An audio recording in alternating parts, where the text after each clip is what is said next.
To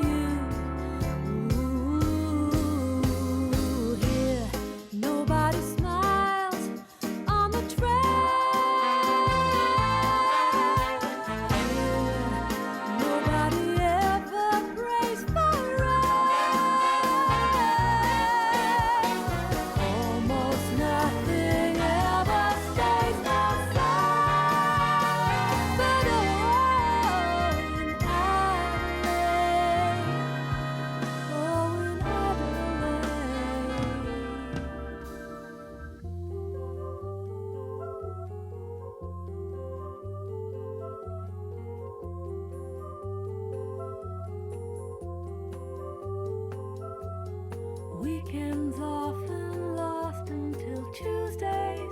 It's so easy to lose days running one into the other. And of course, then there's you. I'm missing you terribly too. I long to see your face again. I long to see your face again. I don't know where, but I'll see you again. Oh, I know someday I'm coming back to you.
Li frappe ou pas parler, ou di ou casse ou parler, ou marrer. Moi senti que ou apaché, ou connaît ça pas marcher, ou mêler.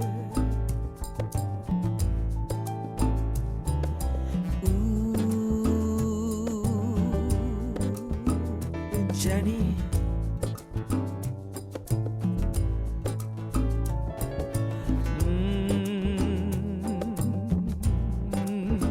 Désolé,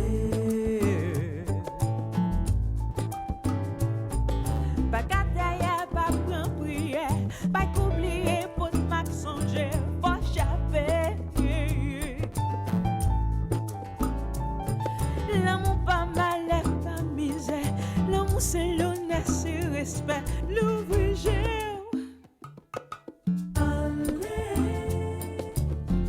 oui c'est la vie ou absorber. Et c'est l'amour à trouver, allez. Oui, c'est la vie ou absorber. Comme ça, l'amour à trouver. Oh, Johnny, dis bye bye, allez.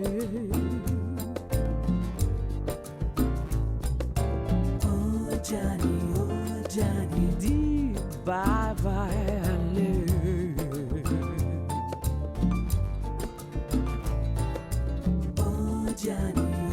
Johnny, dis bye bye, allez.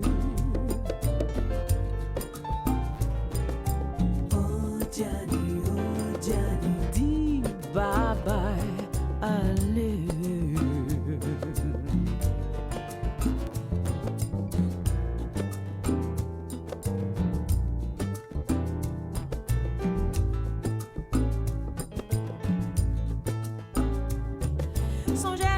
C'est là déjà, une fois, des fois, pas dernière fois, pas trompé. Un monde qu'a frappé ou qu'a blessé, après mes nefs l'a caressé, pas rêvé. Nous toutes les 11 épaules, des bras poussés, mais nous pas v'lez des mains qui captouillent.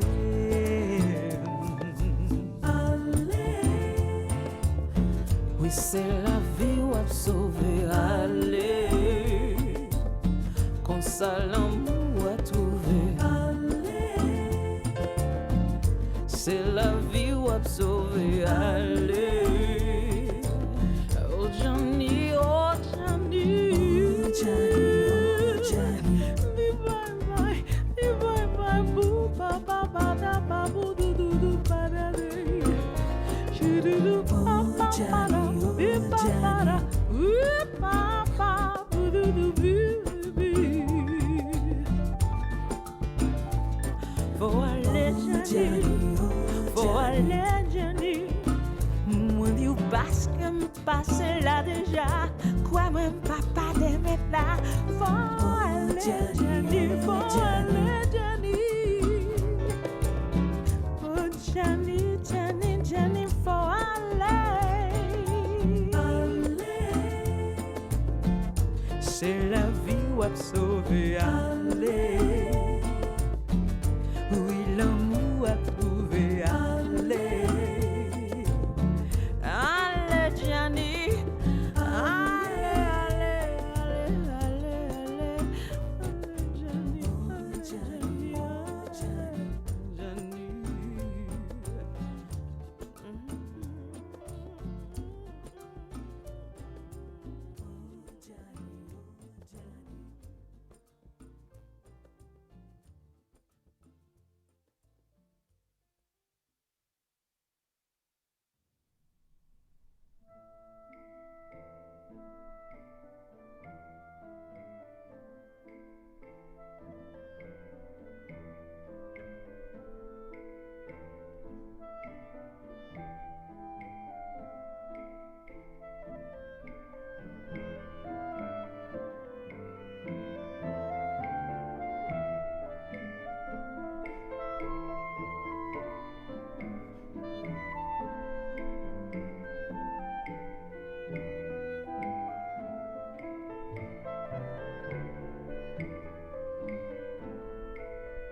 Good morning.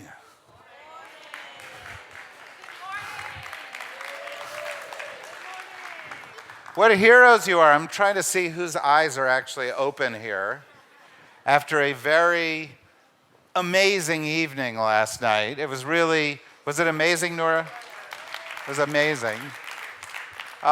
Beautiful setting, amazing setting, great performances, a Muppet. That's what you liked, right? We gave you cultural diplomats, Maya Beiser, Young Paris, and it was a puppet that did it for you. Okay. Well, whatever. We should start today like we started yesterday. Carla? Well, I'd like to start the day by acknowledging and thanking our amazing musicians that welcomed us and greeted us at the door this morning. It was the Kher Al-Hajj Al-Kuwaiti traditional band on an Al Ayala performance. Let's welcome them and thank them.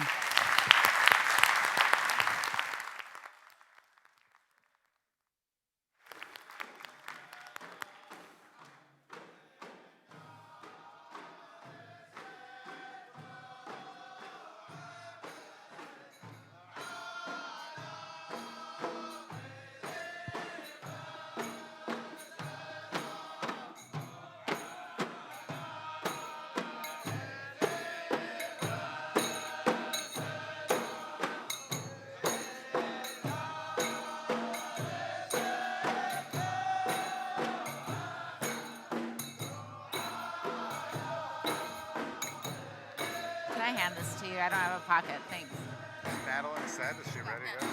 Oh, let's see her.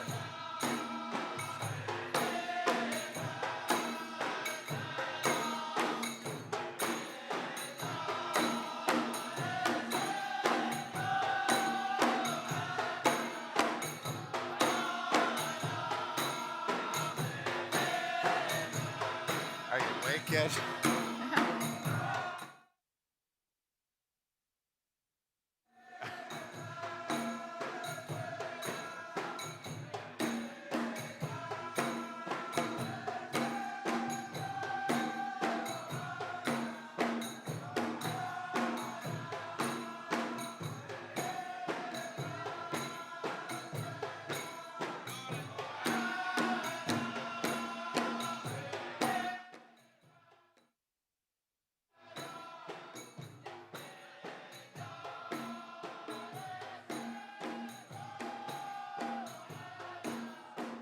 Ross, he wanted to know if he can announce the initiative thing. I told him, okay.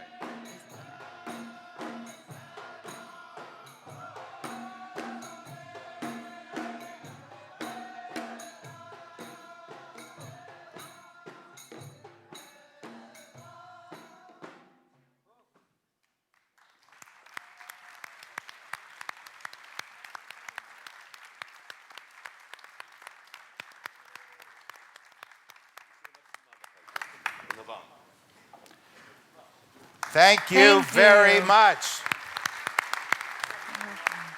Thank you. Are you awake yet?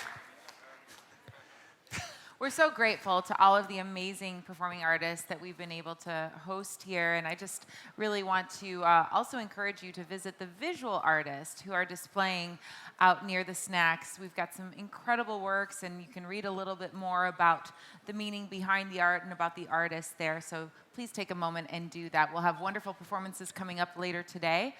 I leave it in your hands, David. We have wonderful performances throughout the day. So we've got Secretary Albright, then there's a performance, then there's a panel, then there's a performance, then there's a break, another panel, some more performances. And I would point out, just as you're planning out your day, that it's a kind of a tight turnaround this afternoon. So we are going to start cocktails at the Park Hyatt at 5 o'clock. Because Tan Dunn's really remarkable presentation/performance starts at 6. So you have to plan your day so you're on a bus or whatever so you get there, because you don't want to miss that. But you don't want to miss Idris Khan at lunch because you're going to sing and dance, right? Thank you. Really? Really? Thank you, Idris. All right. Thank you, Carla. She's going to get some snacks. You can count on that. And ladies and gentlemen, we're going to start today sort of where we left off last night with one of the really great international leaders of our time, a very thoughtful person and somebody who understands cultural diplomacy from real-life practice. Please join me in welcoming former U.S. Secretary of State, Madeleine Albright.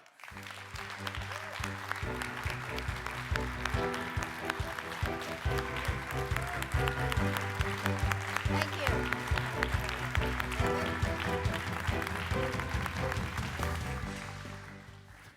So far, that's the only standing ovation we've had on an entrance. And I know it's for your pin. What's the pin? Explain the brooch. The pin is by Native Americans, the Zunis, that are in New Mexico. And I think it's kind of fun to show our art from America. And when we were doing cultural diplomacy when I was in office, when we had an event at the White House, I wore one of my Native American pins, and I think it's a good thing to celebrate our culture. You may not know this, but I think someday when there's a museum of cultural diplomacy, near here, safe, some will build it near here, right? Later, okay. But there should be a portion of it devoted to your brooches. Well, I'll tell you what's happened in Washington. The State Department has decided to have a museum of diplomacy, and they've just opened it up. And I do have a collection of pins that has been traveling around the United States. They are the ones that I wore when I was Secretary of State. And it makes it possible for me to explain that foreign policy doesn't have to be so foreign, that there are all kinds of great stories. And so that collection has gone around the United States. It's been at the presidential libraries. At the moment, it's at the Reagan Library and in museums. And I've decided to give it ultimately to the museum that's attached to the State Department. So I hope people go and visit that. Well, that's fantastic. And you know, it may sound like a small thing, but it really is an illustration of this idea of cultural diplomacy, because each one has meaning. People come up to you, they connect. It means something to them. And all of a sudden, you're having human conversation instead of reading talking points. Absolutely. And people, it's a wonderful way for people just to feel that it's comfortable to come up and connect. So that's what I've been doing, and happy to do that here. Well, your roots with cultural diplomacy go back and actually tie to your origins in Czechoslovakia. You were born in Czechoslovakia, right? And you started doing work in cultural diplomacy back then. And maybe you could talk about sort of your view of the origins, particularly around the idea of jazz. We have a lot of musicians here. And so, you know, cultural diplomacy, you know, it sounds kind of fancy and one of those terms that you know, can be kind of abstract and high level, but it's not that. It's actually human, and maybe just talk a little bit about the origins, maybe of jazz diplomacy. Well, I do think, as we said last night, it is a way for us to have a language that we all understand, and I think it is a link in so many different ways. So let me just say, I was born in Czechoslovakia, and Czechoslovakia always had, the modern Czechoslovakia, a relationship with the United States. It was started after World War I. But, for instance, I grew up with the New World Symphony, Dvořák, and talking about the connection of music with America, and all that was very much a part of what I grew up with. So I have loved jazz for my whole life, and what was interesting, during the Cold War, there was no question that jazz was an American idiom that was able to penetrate all kinds of places, and as you mentioned, Louis Armstrong, and a lot of aspects that people completely related to. So what happened during the Cold War in Czechoslovakia, there actually was something called the jazz section, which in fact were musicians that played jazz. But they also then developed a political angle, and they were part of a dissident group. So I used to go and visit during the Cold War, and what happened was all of a sudden I was told by the political officer, the American at our embassy there, that I needed to go and visit the jazz section's headquarters. And literally, this is what happened. They said to me, "You will meet a man at a square in Prague by a big gate. he will be wearing a raincoat. And he will approach you and say, "Come with me." So go with him. So we then get in the Prague metro, and he actually said to me, "We have to stand really close so people think we're lovers." I had never seen this person. So anyway, we end up This is diplomacy, ladies and gentlemen. we end up at the headquarters of the jazz section, where in fact they had their most prized possessions were the Rolling Stones magazine and various American things. And they saw themselves as a group that could talk about freedom and music. And so what happened is they didn't have very much money, so I gave them whatever I had with me, and we made a plan that in fact, when I got back to the US, I would try to send them money, but not large amounts till we were really sure that it worked. So I sent $100, and I get a message back saying, "I got your 100 wishes," which I think probably somebody could figure out what we were doing. But then when I went back to Prague at another time and met some other dissidents, they weren't sure that the main guy in the raincoat was somebody that they could trust, but nevertheless. But the jazz was really a symbol of America. And then Václav Havel was somebody who loved music and made it a very big point of supporting musicians, the Plastic People of the Universe, and a number of different musical aspects. And it was their way of really expressing freedom. And so he was always a great supporter. He loved Lou Reed. And when Václav Havel came to the United States, we would go from jazz club to jazz club. Didn't you do like a dinner for Václav Havel in the White House? Yes. With Lou Reed. Lou Reed was the main entertainment because that's what Václav Havel wanted. And so that was... It really is the vibe. You can just see the Trump White House doing the same thing. Lou, if Lou Reed weren't dead, it would kill him. But no, it really was very much a symbol. And then what really did by the way, cultural diplomacy, we've been talking about jazz, but Václav Havel was a playwright, and he expressed himself in ways through plays that were translated and that really did also make an impact as they went around in terms of his thoughts. So I think cultural diplomacy is, as you pointed out last night, is not just kind of secondary tool. It is something that really does link us in so many ways. And I was so proud to be able to kind of make it more of a part of our diplomatic toolbox in many ways of having the possibility of connecting with countries, not just through music, but exchange of artists. Then our embassies, as you know, are really great places to display American art. Well, that's a whole program, right? It's a program called Art and Embassies Program. So it's a very important part of our diplomacy. And it's probably unfair to pick on different White Houses that do it in different ways. Some presidents play golf. Yeah. And some presidents play golf all the time. But you're favor of that?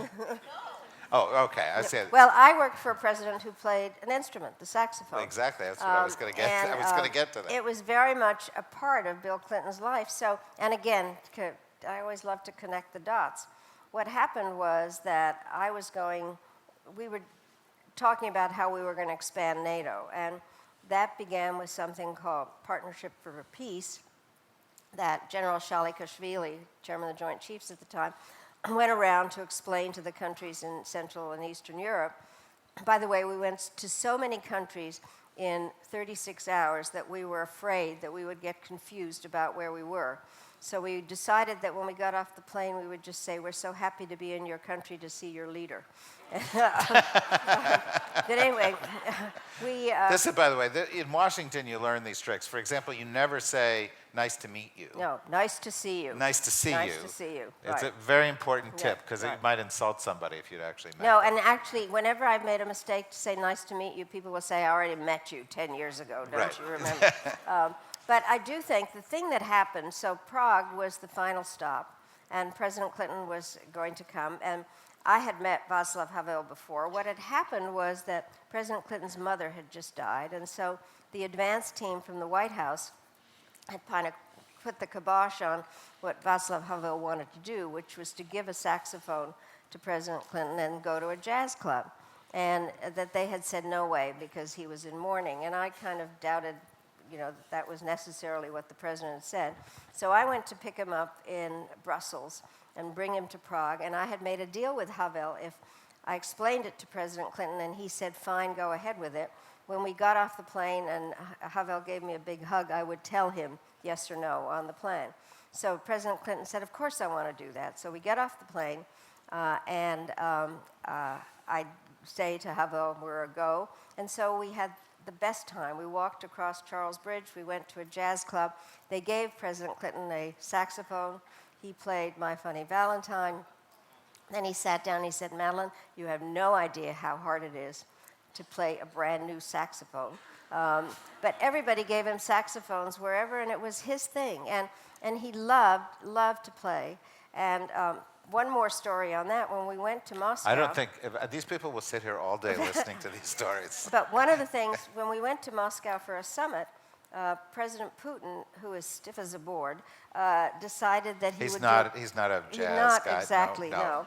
But he did manage to pull together a jazz concert in Moscow from some people that, much older, frankly, who really loved jazz, and President Clinton's there jiving, and Putin is sitting there like that. But it was really, it's known for what it is, American music, that President of the United States loved beyond anything. Well, it's taken many forms, right? You had ping-pong diplomacy, sports is part of cultural diplomacy. The Russians would send the Bolshoi around or others. No, it makes a big difference, I think. Yeah, no, and, which worked until people defected and so forth. The question, I guess, turns us to now is, what are the areas of the world where it can make a difference? One of the ones that strikes me is we have a tension between the Islamic world and the West. It's fueled by right-wing ideologues and nationalists and by ignorance.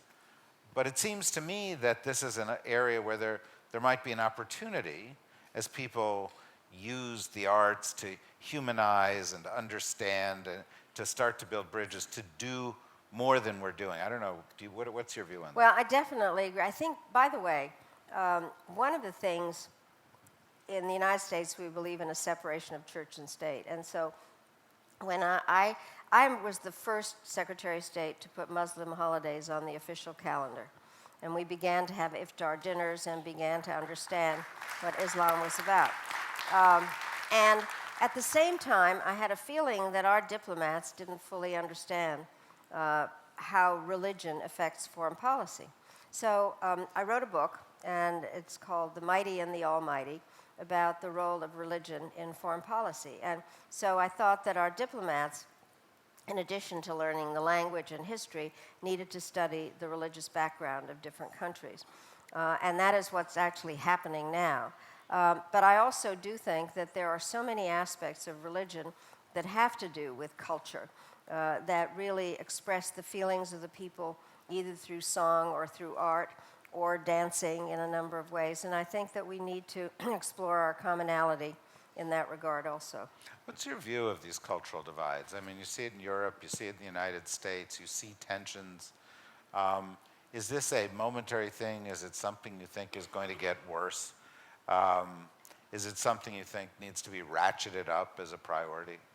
Well, I think the following thing is that we have kind of, political scientists are supposed to talk in mega trends, but there really are, I think, two of them that have an opposite side to them or a downside to them. Globalization. We all talk about globalization, and it's an attempt at openness and understanding each other, but it does have a downside to it because in so many ways it's faceless, and people don't know where they belong in it. So people begin to group by identity, and there's nothing wrong with that. I mean, we all want to know who we are, whether it's linguistic or ethnic or religious.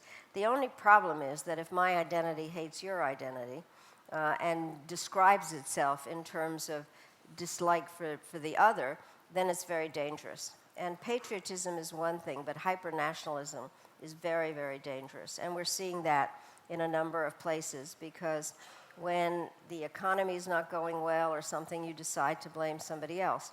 I am very troubled, let's just take Europe, for instance, where two world wars of major proportions where lots of people died, and but the countries in Central and Eastern Europe, for instance, came out of the Austro-Hungarian Empire and were created on the basis of nationality.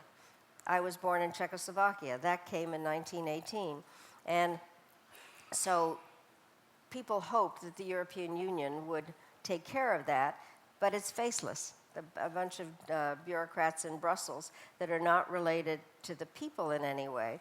So that all of a sudden has become an identity. And I'm very troubled when the Hungarians, for instance, decide that they don't want to deal with anybody that's not Christian. Or, I mean, it's crazy because it doesn't make any sense. So that's the downside of it.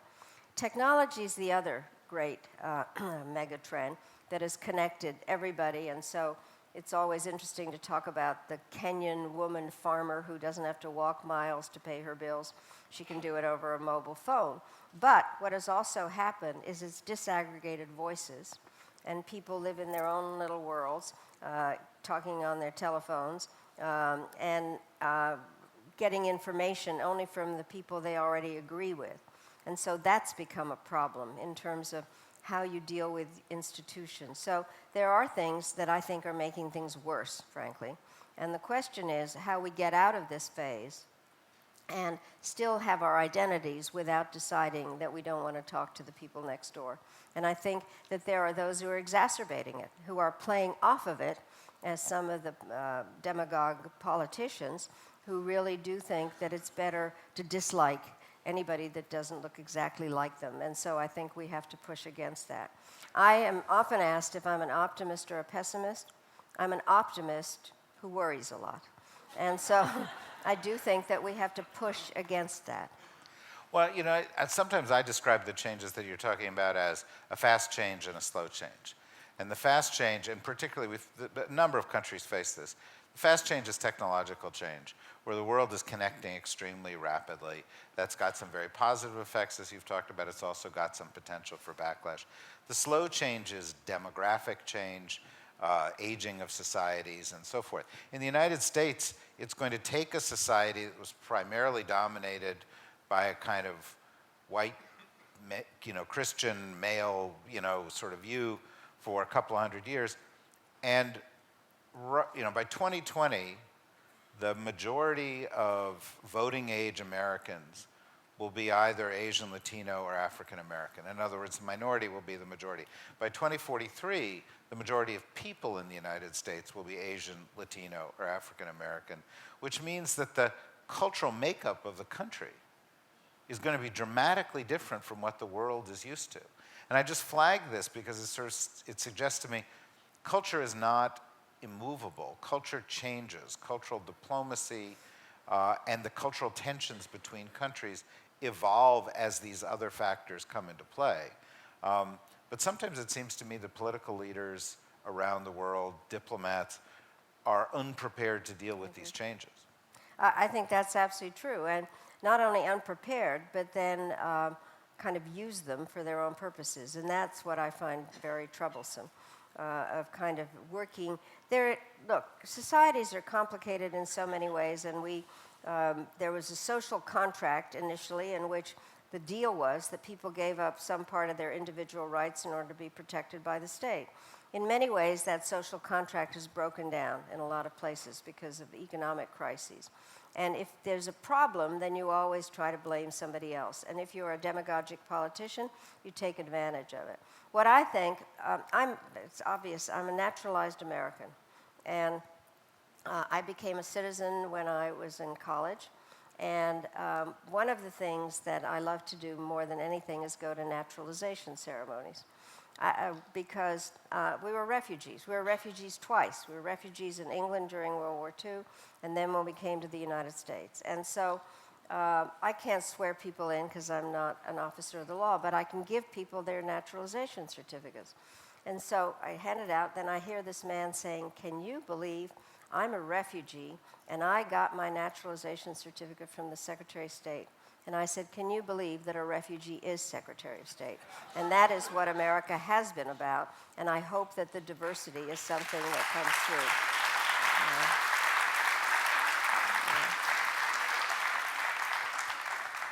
Well, diversity is an asset in a global society. Here in the UAE,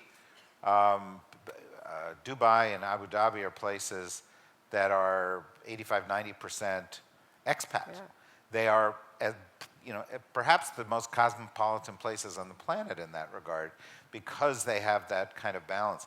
And it seems like the world is developing that way. Because, Singapore, Shanghai, Hong Kong, there are these hubs that are much farther ahead on globalization than the rest of societies around them. And it creates a tension. US, you have red and blue states and so forth. But it seems to me you can look at those places to see where the world is going. I hope so, because that's where the resource are the people. It's the brains and interaction of the people in those particular hubs.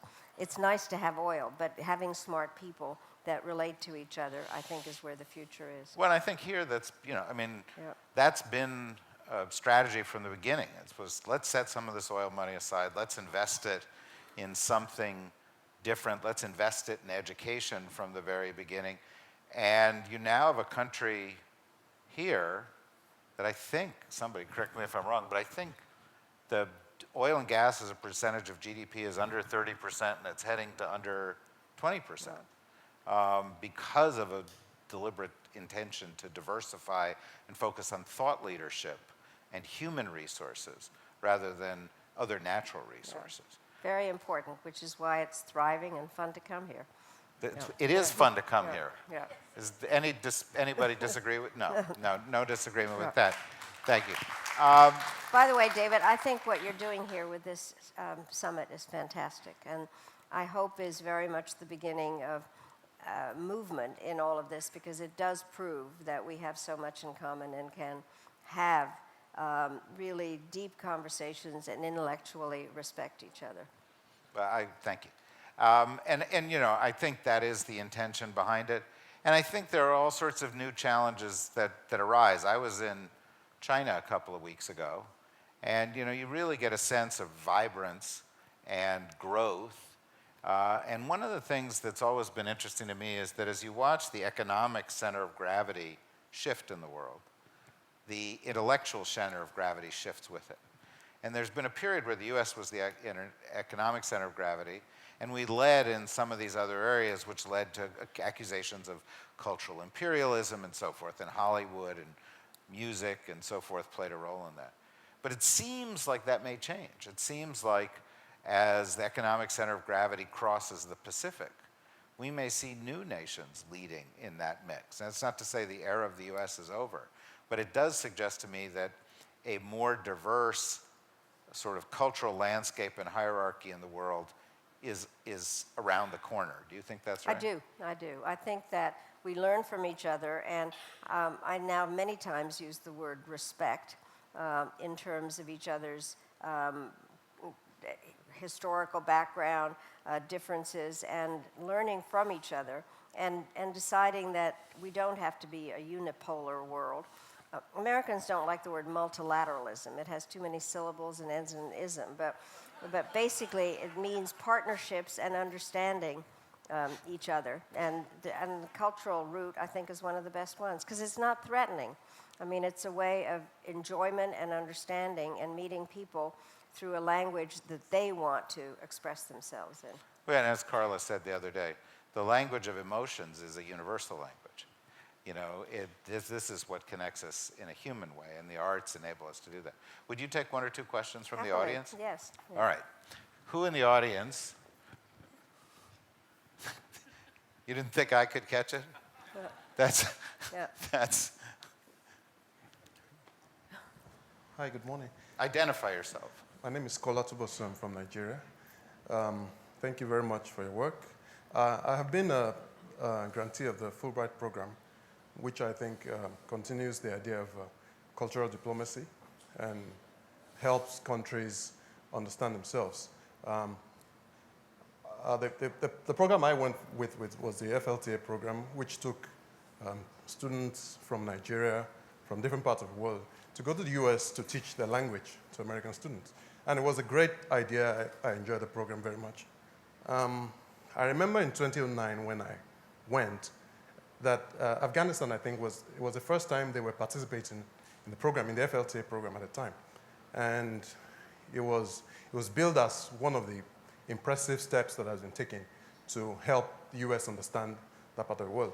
But over the last couple of years, because of the shift in political winds in the US, especially the ban on people from other parts of the world coming to America, I've been wondering about the effect of that on understanding each other around the world. I mean, I know that some parts of the world have been banned from coming to America. I don't know if it affects the Fulbright program, and also the cuts in funding for this kind of program. Yeah. So how are you helping?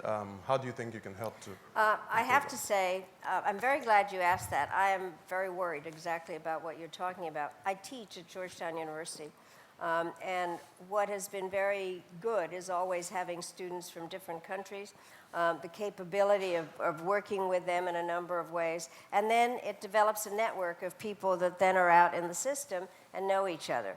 And I've just been on Capitol Hill testifying on things, and I'm very worried about the ban. I have made very clear that I think that is un-American and dangerous. And second, about the money, because some of the programs really are being cut, and I think we will be very sorry for that. So I think it's very important for not just us to argue for the aspect of it, but just the point that you made. I hope that you make your views clear, and that maybe that's some message that can come out of here also, is that the ability for us to understand other countries can only come if we have exchanges and work together and learn each other's language. Yeah, absolutely true. Michael Linden, I just wanted to ask, what is the one thing that you would recommend that every individual person in this room should do after leaving this conference?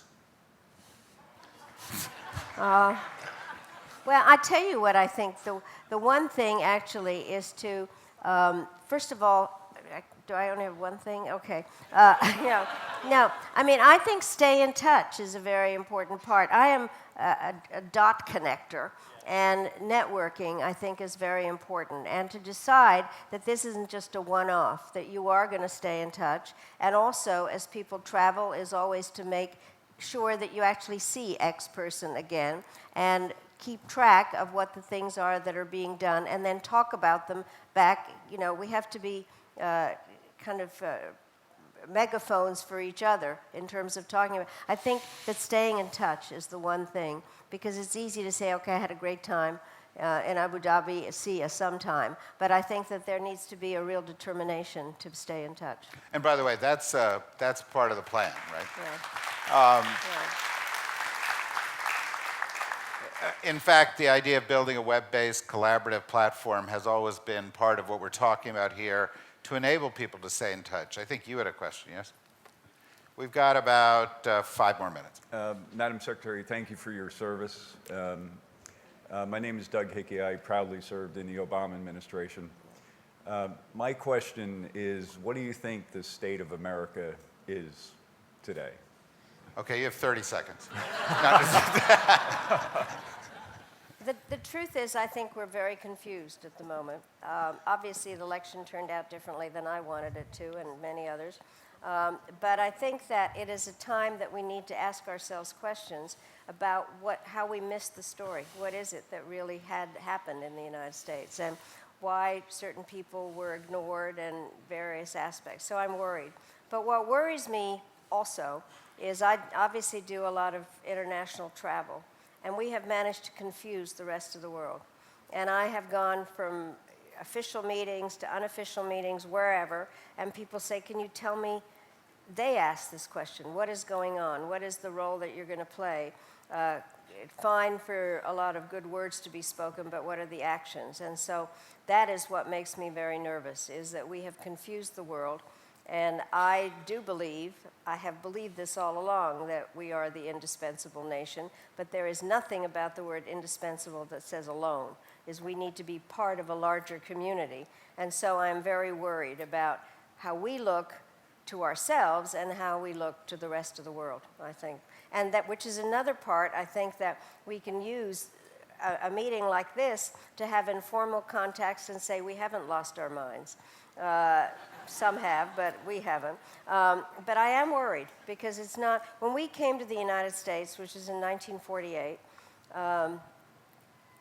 we really, my father used to say that we're really never been to such a middle-class country where people related to each other so well. And I have to say this, that when we were in England during the war, people were very kind to us. We were refugees, and people would say, we're so sorry your country's been taken over by a terrible dictator.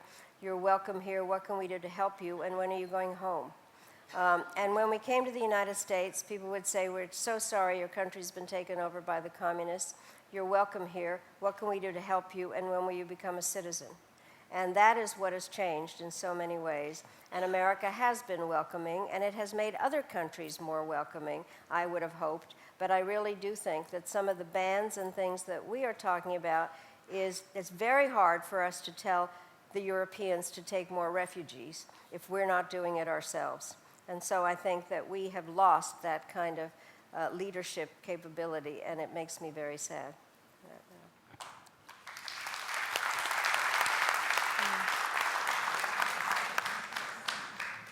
Lana Nusebi, the UAE ambassador to the United Nations. It's good to see you again. Nice to see you. Thank you very much for this really lucid talk. Just a follow-up comment to that question, and then a question of my own, if I might ask, on the word that Americans don't like very much, multilateralism.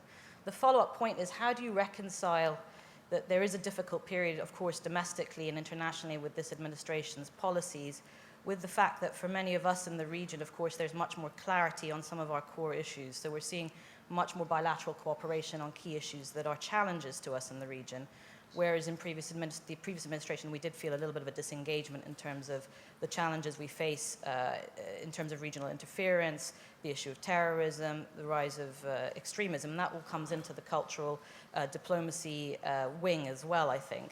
On the question of multilateralism, you described very eloquently the populist trends around the world that were causing loss of faith in domestic governments, but there's clearly also a loss of faith in institutions. The Bretton Woods structure that was created post-1945, the UN being one of them. And part of the reason that is described for that is, of course, that US ownership of those institutions, US prominence in those institutions, has not let some of the rising countries play the role that they would like to play. I can think of the Chinese Asian Infrastructure Investment Bank effort in 2005 as an attempt to counter that, and a number of other initiatives where I think rising countries want to play a more prominent role in these institutions. Is that one solution, in your view, in terms of making these institutions stronger? How do we reconnect through cultural diplomacy and other methods to these organizational structures, or are we going to be celebrating their demise in 2030? Well, I hope not, but I do think the following thing. I have said that institutions and people 70 and over need refurbishing.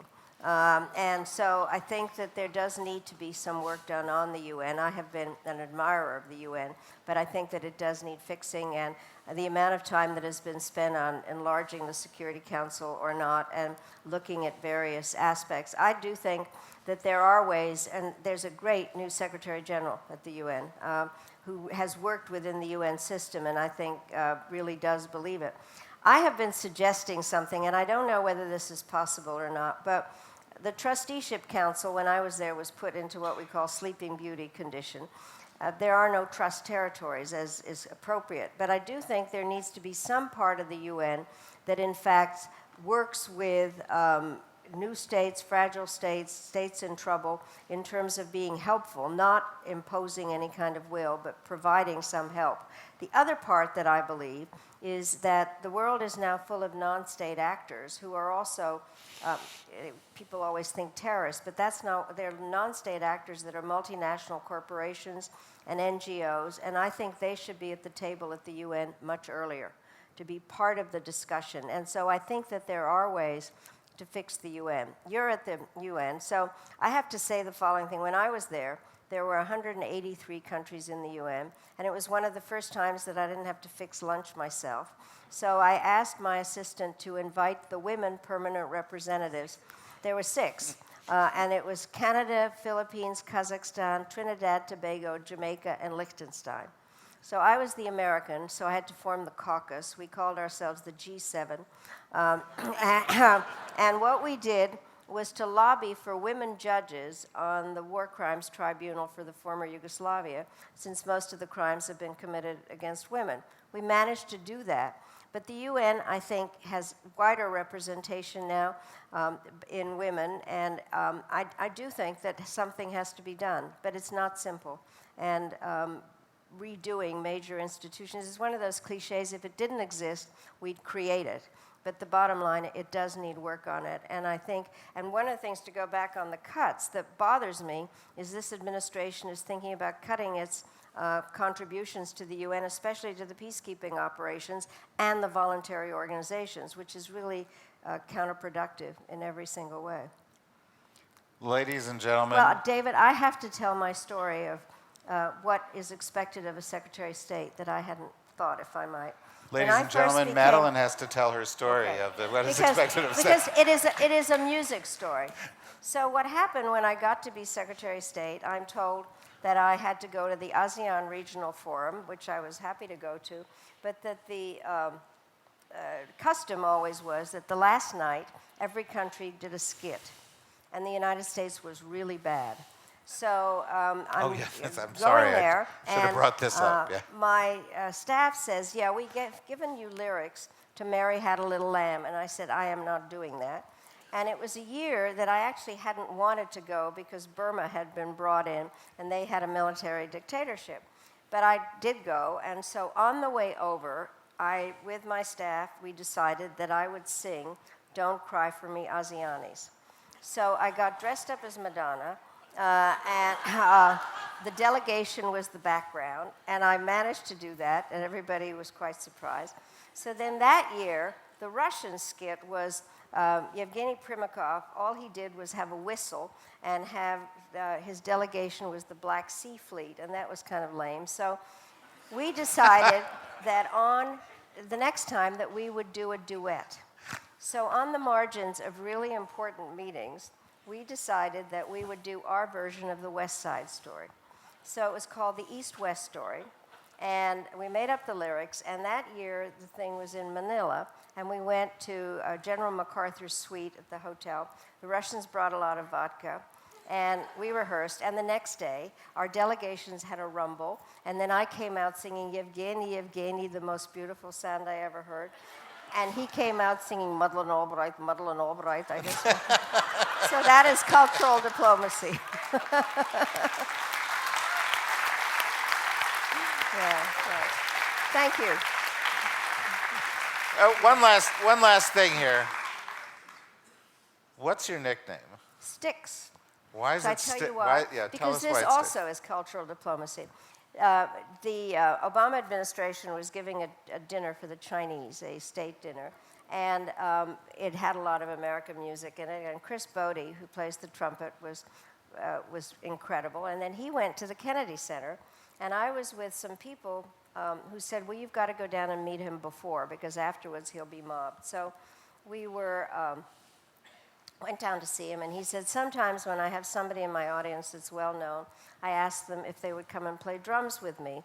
Would you do that? And I said, sure. I don't play the drums, but nevertheless, I went down, and I did play the drums at the Kennedy Center with Chris Bodie, and it was fantastic. I had a great time. And then what happened last night when I was talking about the Thelonious Monk Institute, their deal is that every year they feature some instrument in order to, for the students, and then to give an award. So that year they decided to do drums. And so they honored me, and Aretha Franklin sang Respect to Me, and then I played the drums again with Chris Bodie. And then I got my nickname Sticks. Yeah, thank you. Well, you certainly deserve that respect. I saw Deborah Rutter, the president of Kennedy Center, here out of the corner of my eye. And I imagine an upcoming additional an event, an additional booking for Yeah, you, great. possibly later in the Yeah. future. Ladies and gentlemen, Madeleine Albright, an international treasure. Congratulations. Yes. Yeah. Thanks, David. Really Thank fun. Great. Thank you all. Have a great time. Thank you. Thank you.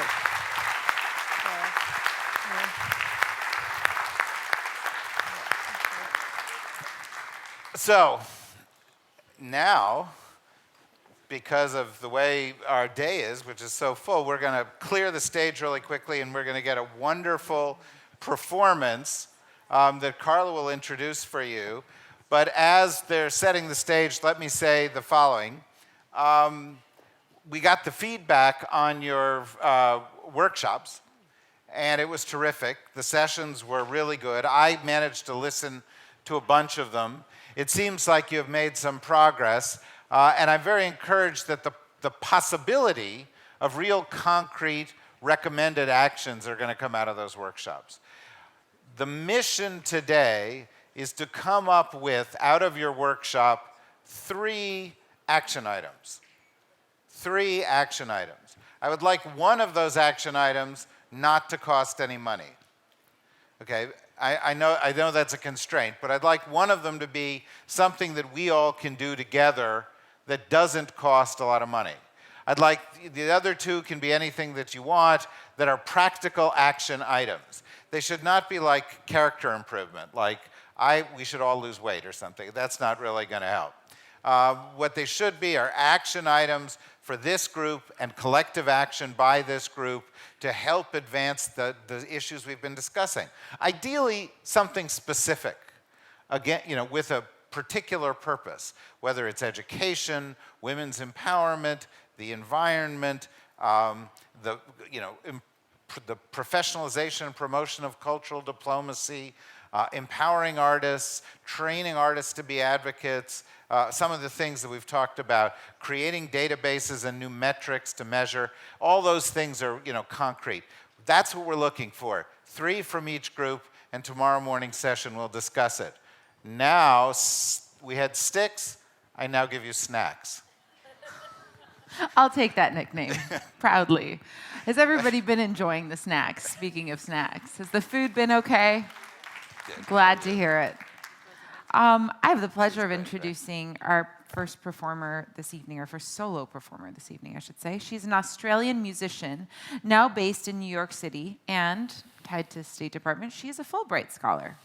She's collaborated with artists such as Sting, Paul Simon, and Peter Gabriel, and was recently featured on the Oscar-winning documentary 20 Feet from Stardom. She's an astonishing and versatile artist. Please join me in welcoming Jo Laurie.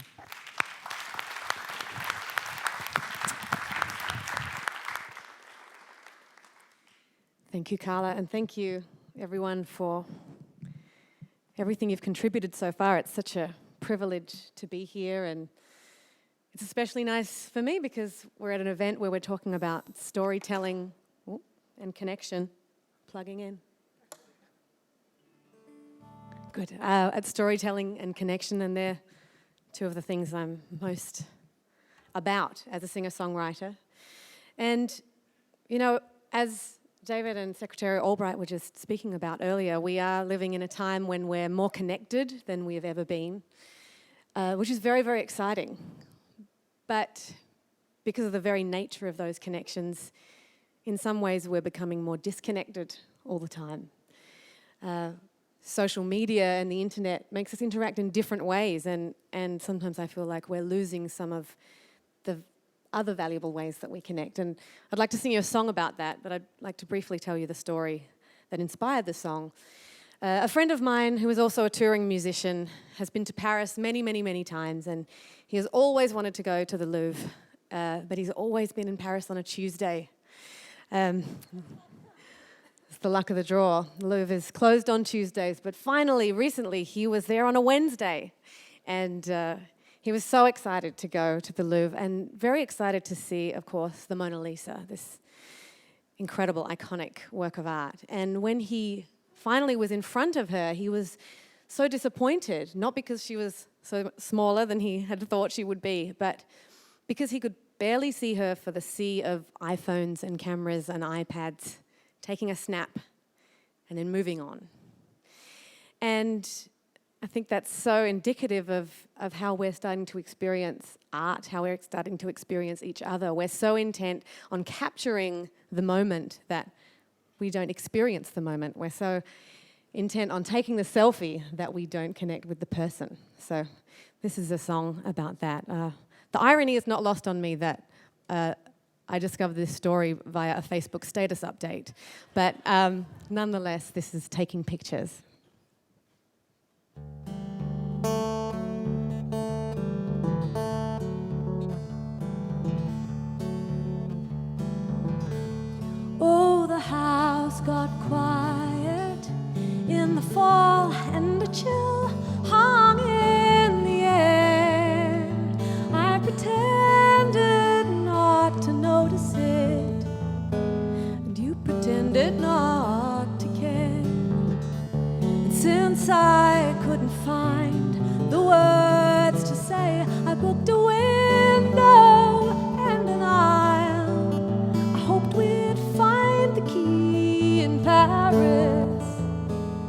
I could take some pictures of Mona Lisa's smile.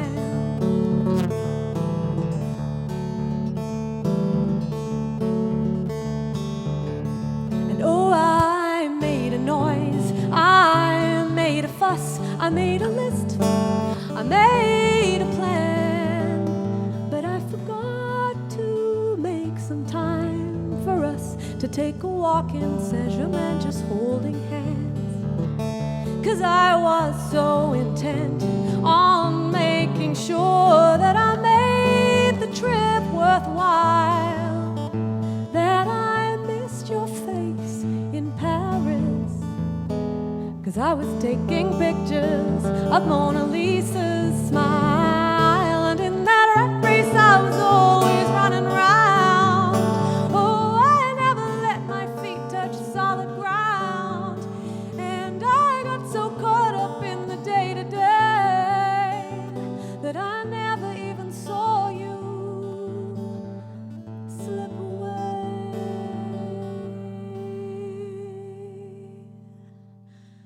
Now I've returned alone to the city of light, and I'm in front of her again. And the curving corner of her mouth tells me she knows what I should have known back then. So I let the tourists bustle eye of sight while I stand here for a while. And I think of how I miss your face. While they're all taking pictures of Mona Lisa's smile. Oh, they're all taking pictures of Mona Lisa's smile. Oh, they're all taking pictures of Mona Lisa's smile.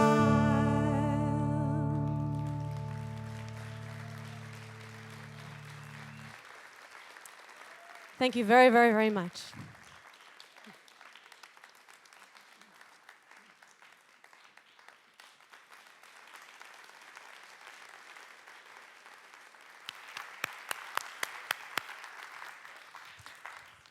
Okay, that was beautiful, and it kind of upset me a little bit. It's a very easy song to relate to, which is great art, I guess. That's what gets inside of you. We're setting up for the next panel now, and we are going to switch the narrative a little bit today. What we want to talk about are some of the technological trends that we've seen and their implications. This is not a discussion about bits and bytes per se, but really instead what we'd like to do is talk about how culture is going to be changed by the things that are changing all of our lives. Joining us on this panel, come on down, Tracy Fullerton, Chair of the Interactive Media and Games Department at USC, Aaron Koblin, the co-founder and CTO of Within, Horacio Licona, creative director of the Universidad Nacional Autónoma de Mexico, and Matthew Putnam, nanoscientist, musician, and board chair of Pioneer Works. Nanoscientist and musician. What's that about? Do you play very, very small instrument? No, I play a very small quality. Oh. But no, nanoscience is a discovery and improvisation of the next generation of what science can be and discovery can be, and music, and especially what I do with improvisation, has some similar qualities. Well, let me dive into the core question here. Each of you are dealing with technology. Each of you are seeing the impact from different perspectives. You literally from different perspectives. People have looked out in the VR display out there. If you haven't done that, you should, because it's really going to have a profound effect that I think we're only just scratching the surface of. But let me start with you. Okay. How do you think, or talk about one or two of the biggest changes that you think technology is going to produce in culture as we know it? Well, Well, I can only answer that really from my perspective as a game designer.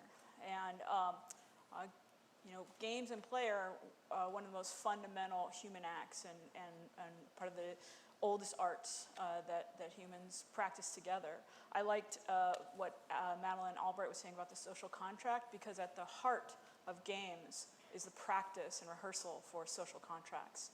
So what technology brings to this ancient art of playing together is the ability for us to play with a much broader, more global perspective and with people from across the world. Now, that's not to say that we're doing it well right now. Right now, we're actually, it's kind of a free-for-all in the spaces we play on online. But we can do it much better, and we can use technology to, I think, enhance our ability to rehearse these social contracts that can make our world a better place. But there's also another consequence of games, which is that you're pioneering new futures of art and culture. Interactive futures, immersive futures, future where the audience has much more control of the outcome of the story than we've ever seen before. And to me, it seems like this is one of those watersheds akin to the watershed of radio and television where, some art forms got left behind a little bit. Yep. Others adapted and took advantage of that. Do you think that's an overstatement? No, I don't think it's an overstatement. I think, but I do think there are things we can look back in history and see that play itself actually has roots in things like theater and music. And what we're seeing in the ability to bring play into the digital age is that we are building this ability for people to play together in much more sophisticated ways and a much larger scale than we've ever seen before. But the players are the artists as well as the designers in this case, and that to me is the most beautiful thing about it. Okay, so Horacio, you've produced concerts, you've been involved in traditional music. I think you were involved with the Three Tenors at one point and so on. You hear this, you see this. Do you see it as a game changer? Do you see it as changing the nature of what you've done and the relationship between artists and audience? What I think is most important in everything is the possibility of extending the opportunities to experience the art for many people. We have worked with students, with young people, which I think is the most important thing, but not only focus on the technology, but using the technology to develop the experience of the audiences. How do we connect with them? And especially, for example, we have a program where we get together our students, 350,000 students at the university that are connecting with the art for the first time. And what they value the most of participating in our program is the possibility for them to say what they're thinking, to be participating in what the arts in the university or in the country are happening. So how do we use technology to celebrate the diversity in the world and the diversity in the arts and the possibility to understand each other in a better way? Okay, so there is a beginning of a movement to try to understand this. Aaron, when I think about this, I think about, I don't know, my mind runs a little bit wild, but you think about virtual reality. I've seen and experienced it in a bunch of different kinds of settings, and you sort of think, I could make a movie where I could walk down a hall and choose a door and have a different story each time. And then I think, well, somebody could compose a piece of music, and I could make a choice, and the piece of music could take me a different place each time. And is that far off, that kind of a future? No, I think it's actually today. I mean, it's not evenly distributed, but it already is. So that's not a very visionary thought on my part? No. Yeah, I think it's just the tip of the iceberg. It's what makes virtual reality so exciting right now is it's pretty undefined. I think people look at it and they immediately think, oh, this is a video game or this is a movie.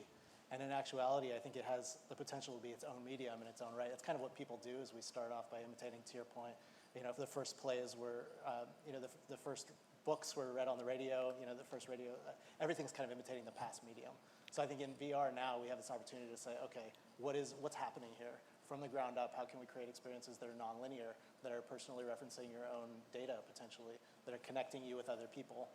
And at the core of it, really what you have is a sense of presence, which is super powerful. So. Well, and I think that's the key, because you say things like data, nonlinear, and a bunch of the people here are going, okay, I'm out of this conversation, Sure. and I'm not, leave that to some geek, and when, I'll get to it later when you've figured out all this stuff.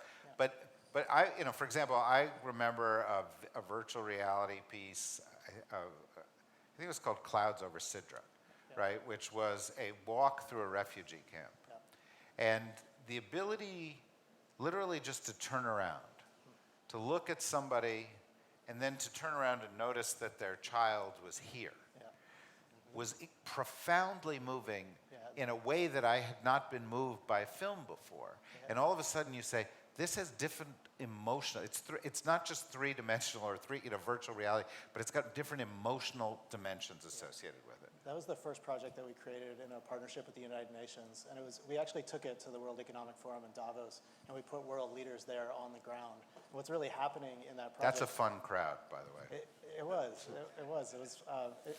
It felt important. It was basically this opportunity to have a photorealistic connection, and with that, stereoscopic photorealism, again, back to the nerdiness, you actually see and make eye contact with a young girl who's taking you around what her daily life is like. So for people who would never have access to that environment, all of a sudden they were there.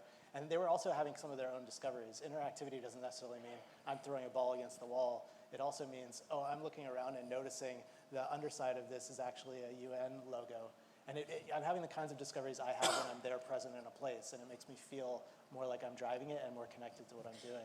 There's another thing that happens, which is a sense of vulnerability, where I think you feel, you truly forget that you're not actually there, even if only momentarily. And with that, it's the seed of empathy. It doesn't necessarily force empathy, but because you have that vulnerability and it feels like you're really making eye contact with somebody, you entertain it as reality more deeply. It's something that's difficult to talk about, but something you feel immediately. I feel sort of like if I walk over here between you guys, and I sort of try to understand what's driving gaming and what the new technologies are and the idea of interactivity. And I think about VR and immersiveness and being surrounded by that. I'm going to get the vibe of what the future of a lot of... It's not happening. But I thought, I was going to get a little bit that feeling of where the future is going to go. But I think there's an interesting challenge here for artists. This is profound, this is adding to the palette geometrically in terms of your choices as an artist, but you have to know you've got the choice in the first place. And I think one of the interesting things about Pioneer Works, which we talked a little bit about with Dustin earlier, is that it's sort of trying to put scientists and technologists in proximity to artists so they can begin to understand and experiment. And it seems to me that's vitally important for all of the missions we're talking about here. If you want to reach people, touch people, you ought to know what the tools are. But it's a challenge, right, or not? Well, it's less of a challenge than you would think once you've created a place for people to, I think, be immersed and also to have a chance to explore. When we're in a place where there are music and art and science, it's not about, and technology such as VR, it's not about forcing anybody to do any of those things. It's about living amongst each other and feeling what that inspiration is that will then foster new creativity for the thing you're working on. If you're not a programmer or director that is creating new technologies like gaming or of VR experiences, and you're a visual painter, this can inspire that. If you're a scientist like myself, new discoveries can be made by questions that are asked. How? Give me an example. Well, I used to, I spend a lot of time in that particular organization. I mean, you're a serious scientist. You're teach at Columbia. You're in both worlds here, right? Yes, I am in both worlds. And I think that though that it's really important not to put myself in the box of being a nanoscientist. Yes, I went get a PhD, worked on something very specific, but it's the really the taking in of inspiration and being able to build something. I make a microscope, for instance, that sees things that nobody else has seen before. So how to work with that and create new things from that? We use virtual reality as a way to navigate through those landscapes. So I would need these types of technologies to say, well, how are we going to do one of the greatest, most important things, which is atomic scale manufacturing, a little bit nerdy in this case also, but the idea that I you see a lot of people going, atomic scale. To be able to build without waste, with better properties, these are sort of utopian fantasies that are enabled by either virtual reality or visual artists or the best musicians in the world. And it's kind of not forced at all. It's just making sure you're all in the room together. You're communicating, you're watching. And it's also possible to imagine atomic scale art too, right? You make tiny devices. You can go and see new worlds. Yeah, I mean, that's something brand new that we'll see too. If you can actually manufacture something on the molecular level, you can create art on that level too. Very tiny art, which for some of us may be the only kind we can afford. You know, I have here my tiny art collection in a lint ball in my pocket. In any event, I'm looking at this panel and it's a little different from the other panels. We don't have the diversity of regions and stuff. And I think we could. I feel like we've let down a little bit. I know there are people here in the UAE working on this. There are people in India. I've seen people in China and so forth. But in a place like, and you're in Mexico, in one of the biggest universities in Mexico. Is this where the action is? Is this where the action is among young students coming up, even in the arts and in culture, saying, this is where the cutting edge is, I need to explore that? Or is that still a little ways off? Of course, we are, to attract new audiences and to have these young people coming to the arts, we need to give them a reason to come, to be closer. Technology is an opportunity because they are so in touch, so connected with the technology that they are interested in doing that.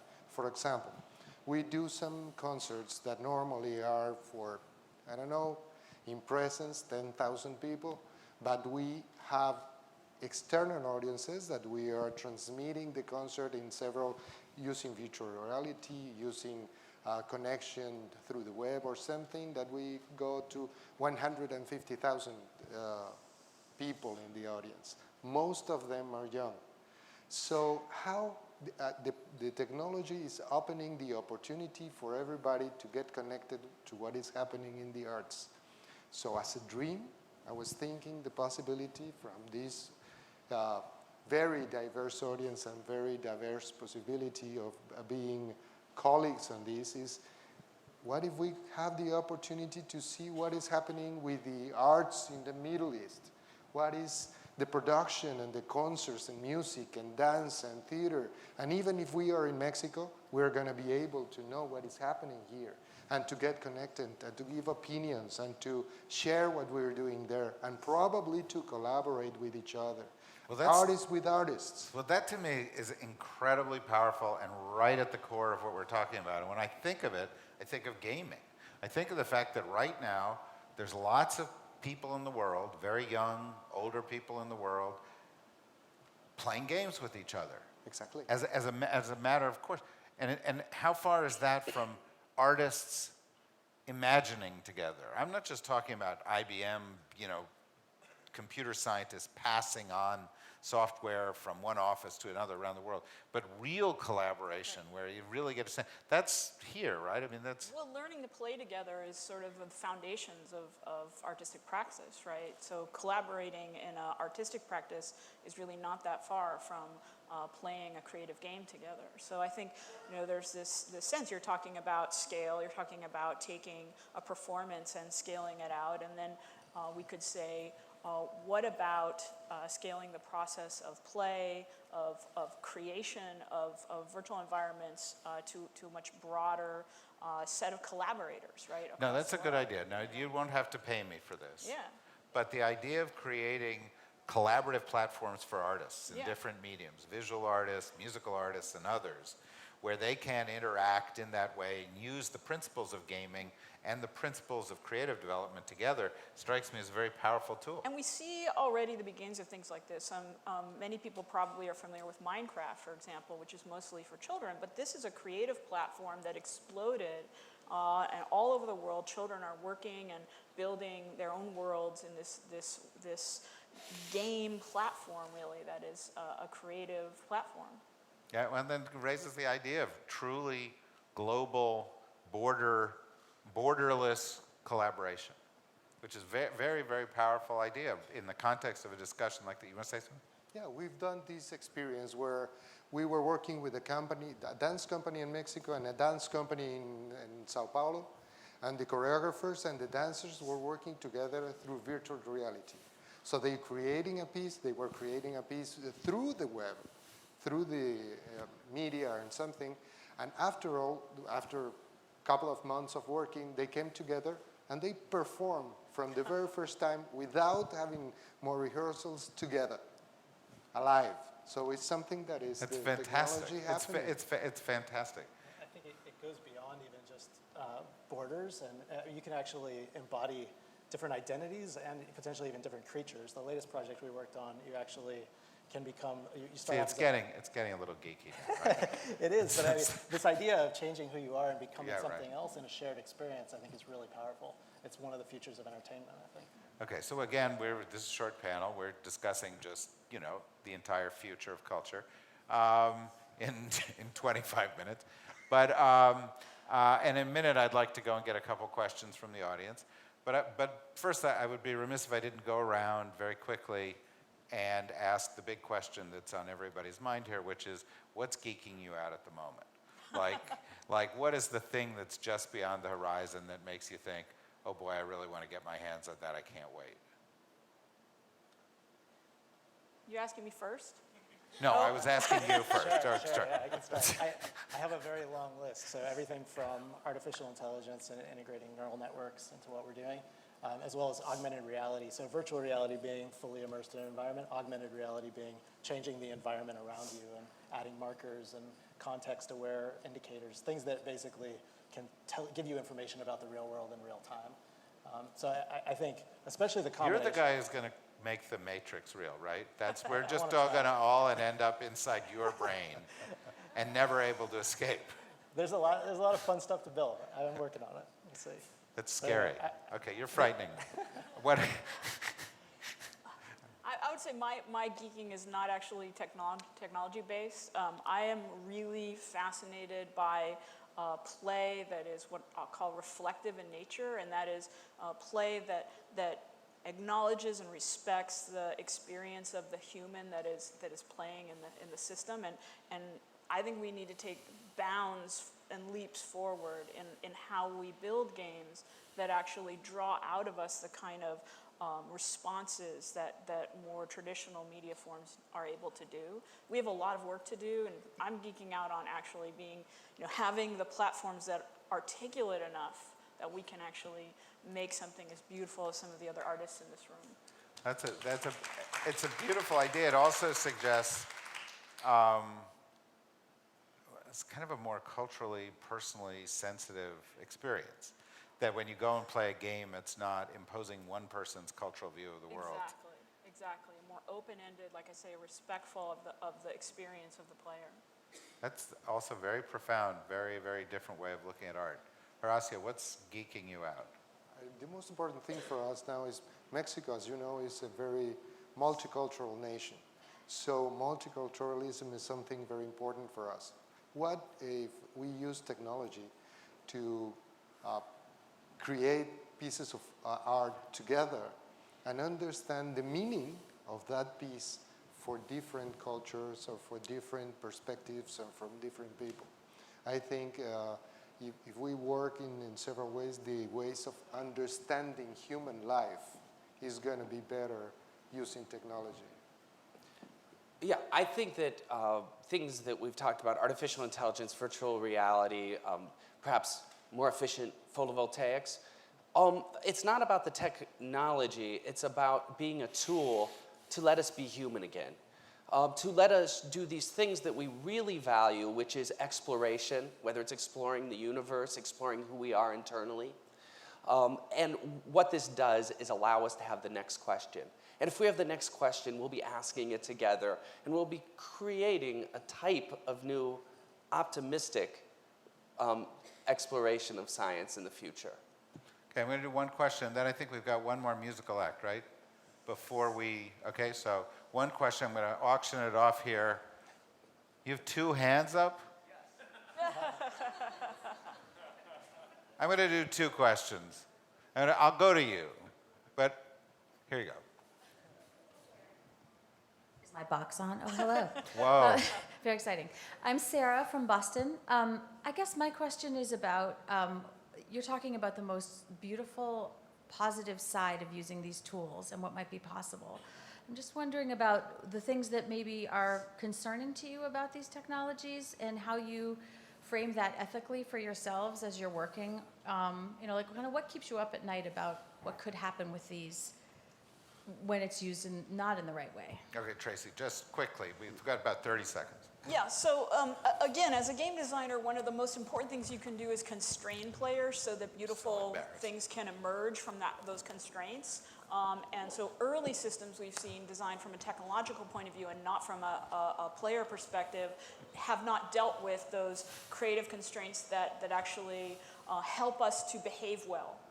And so one of the things that concerns me, one of the things that I've seen happen is a sort of degradation of behavior when we're put in the free-for-all of the way that current communications technologies work on the internet. But all that interaction, all that creativity, everything is data that's being saved somewhere.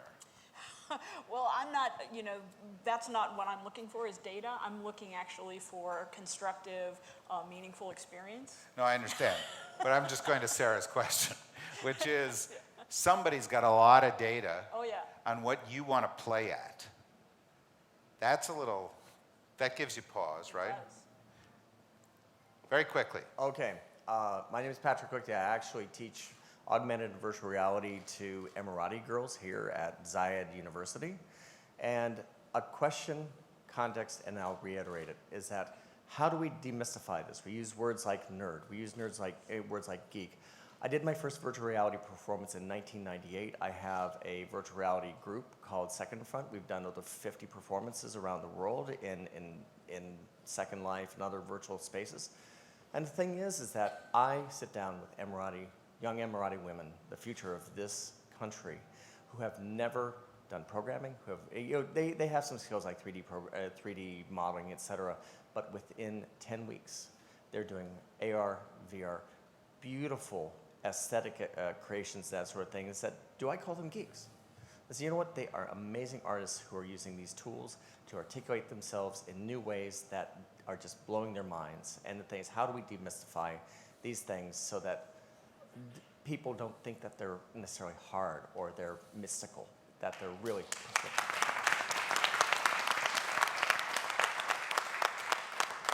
It feels like it's all about tools and access at the end of the day. It's a big part of why I've been a proponent of open source technologies, so people have the ability to rip them apart and play with them and experiment. Early things like the processing programming language, which were made for artists and educators and different types of people that make it a lot easier and don't nerd out on access control, but get people immediately playing and iterating and having a process. I just want to add, I do believe it is about access, but it's also about community, and what you're talking about is building a community of support for these young women to allow them to build identities as makers in this field, and that's critical. Okay, I try to do all this seamlessly, so you don't think there's any work here. But I just want to make sure we're set up for the next thing. Are we? Oh, okay. Hi. That's been a great discussion. I really think it's the tip of the iceberg. We've got another couple of discussions that are focusing on innovation, so we're going to carry this forward. And those of you who had questions will be able to ask those questions. But there's 2 things that are going to happen between that and now. One is we've got one more performance, Well, actually, three things. One is we have one more performance, and two, there's another break. Then there's a break after that. But before that, you all have to join me in thanking this terrific panel for their great job.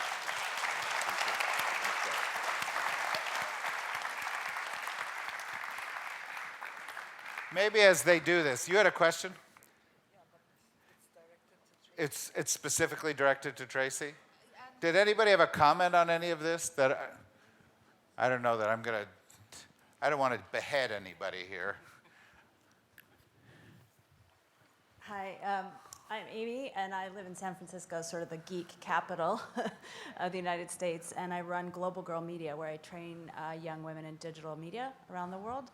And I'm really interested in the application of VR to journalism and what they call immersive journalism, but I'm also piggybacking on Sarah's question around we don't really have an ethical roadmap in this era of fake news, and kids are automatically already attracted to kind of alternative news sources. I don't really call Facebook or Snapchat a news source, but that's what it's becoming without the kind of checks and balances that traditional news sources have.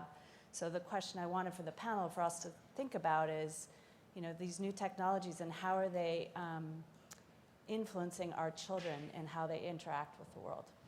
I think that's extremely important, obviously. And we'll bring that up in the next, we have an innovators roundtable. I think ethics and the culture of innovation are important. But now we've got a great performance, and here to introduce it, Carla. I'm very excited to introduce the next performance because, again, in the spirit of collaboration, this is something that has come together here at the Culture Summit. We have the pleasure of hosting Emmeline Michel, an internationally acclaimed singer for which she uses pop, jazz, blues, and traditional Haitian rhythms and fuses them into deeply moving, joyful music, which she delivers with charismatic live performance. She's been hailed by the New York Times as a diplomat of music and the dancing ambassador with a voice serene and warm like the breeze. She actually runs her own production company, Production Chevaux de Feu, and is cherished voice for social issues surrounding women and children worldwide. And she will be performing with Found Sound Nation. The members of Found Sound Nation that are here with us are Christopher Marianetti from Italy, Jeremy Tall from the US, and Kyla Rose Smith from South Africa. They're all wonderful musicians and performers in their own right, and also members of Found Sound Nation. This is a groundbreaking Brooklyn-based artist collective that develops programming to building communities and cultural understanding through collaborative music making, which is exactly what we've been talking about this morning. They started working in juvenile detention centers in New York and have gone on to collaborate with the U.S. Department of State in pioneering cultural diplomacy programs, One Beat and DOTSI, among others. And I also want to give a special thanks to our fellow, Esteban Roa Fuentes, who's going to be performing on percussion with the group. Many of you may not know, we actually have 3 fellows here with us. They're fellows with my company, Esteban Roa Fuentes from Colombia, Pablo Mirete, and Xingyu Yao. And I know you may have seen them come by some of the workshop sessions. These young musicians, entrepreneurs, students at Berklee College of Music are here among us, and I think we should just give them a round of applause for everything they've done.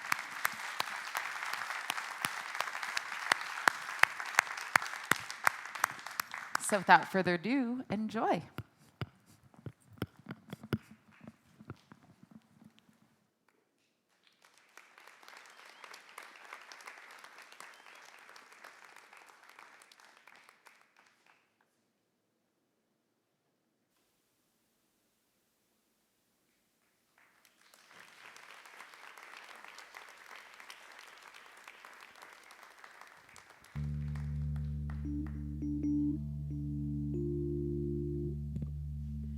Moi connais un côté l'enfant bois, un côté si oualé, moi connais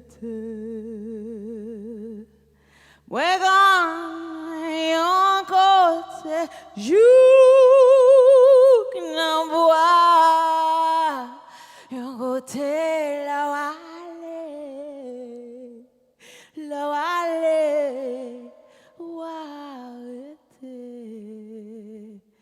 Gagne l'eau, gagne rivière cap coule, gagne étoiles, gagne belle moon, gagne danse en valou, m'a dit gagne danse en valou, gagne danse en valou.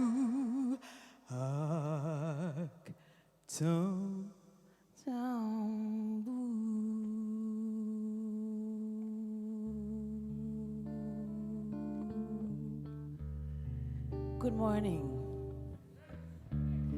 My name is Emeline Michelle. I came from Haiti through America, Canada.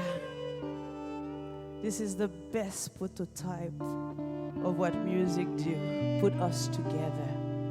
Thank you for being here. Let's get to the waterfall. The big sunrise, and let's be thankful for eyes, for hands, and for heart.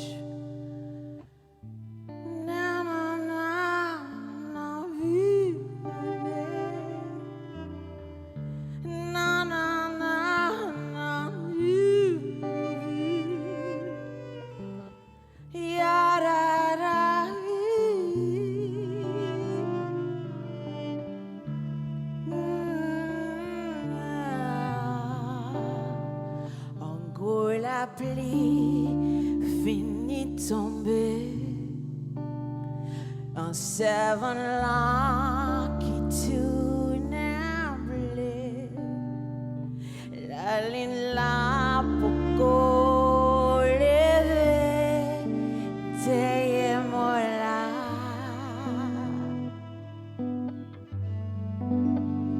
Assez des jours à parler.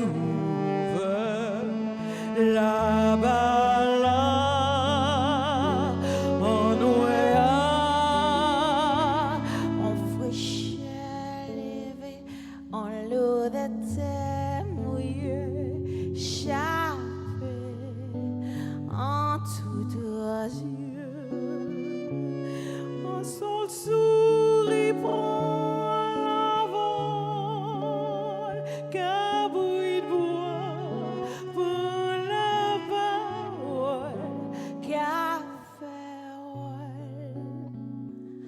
sous un pied qu'au sol, un chapelle qui en va voir, un vieux cloche qu'a volé la voix.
chapelle qui en va boire, en vieille cloche voyez la voix.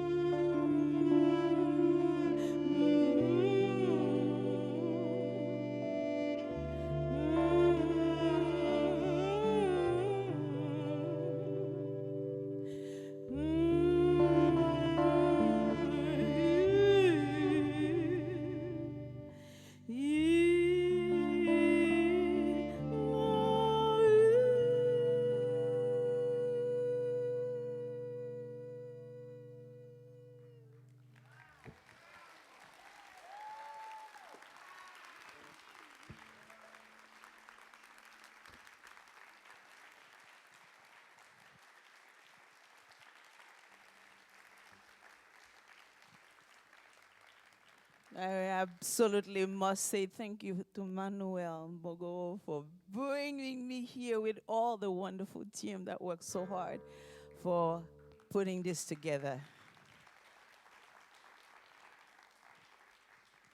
This song talked about how to be in the moment, how to take a minute to sit down.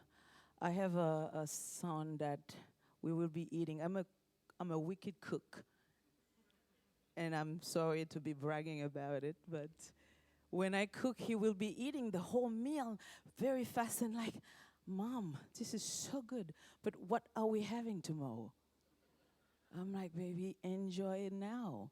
This is the way sometimes we got so stressed and winning in our life, and we forgot to enjoy the grandeur of the moment we are in right at this moment. So the next one is Inshallah. I wrote it when I was in Africa, and I realized that, can you imagine a world without no place to check a passport? Can you imagine a world with no borders, no king, no chief, no president?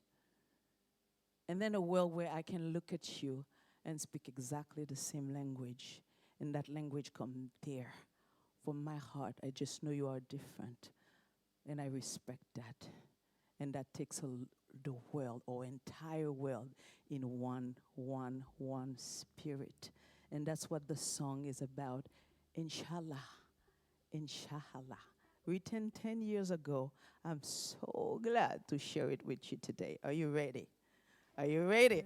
But I need a choir. I need a choir. You're not going to get it so easy. You got to really... You give also. Can you give me a key?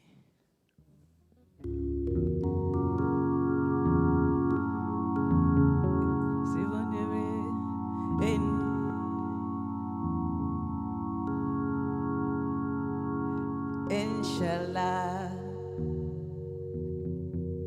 Inshallah. So we will all sing together. Inshallah. Inshallah. I saw a lot of food out there. I know you eating. Inshallah. Woo! Inshallah. Inshallah. Oh my God. Are we recording? Let's go, guys.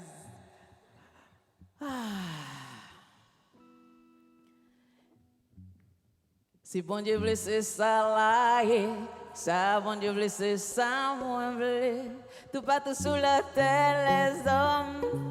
Yeah, that's it. Please put your hands together for Esteban. That's the world we want to be in, all together. Let me hear you. If you don't do any better, I will not be able to dance.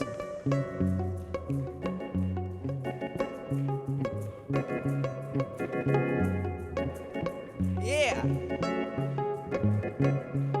Si bon Dieu veut c'est ça là, ça bon Dieu veut c'est ça moi veut, tout partout sous la terre les hommes ont fait la guerre pour joindre la paix.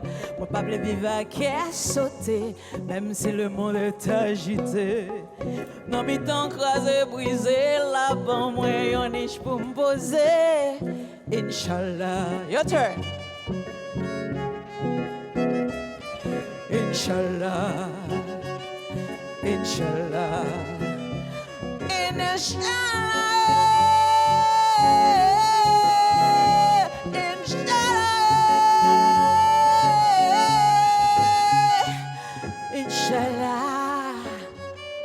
Inshallah, Inshallah.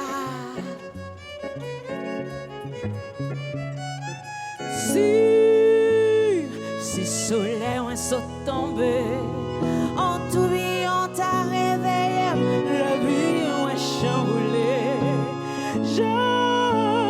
Je ne suis la méjandie. Inch'Allah, your turn.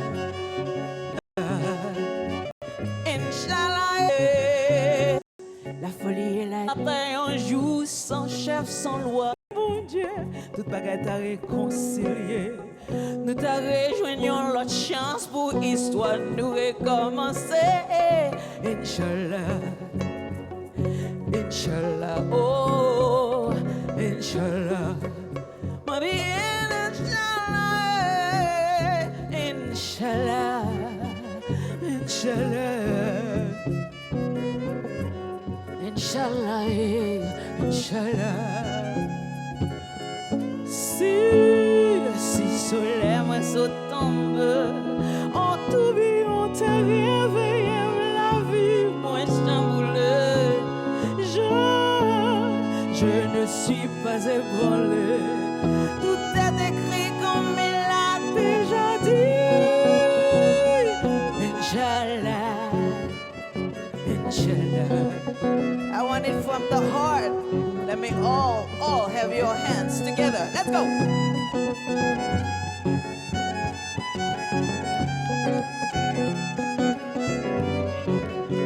Kayla, get up.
Come on, guys. Woo! Yeah, brava, brava. Come on back, guys. Everybody, one more round.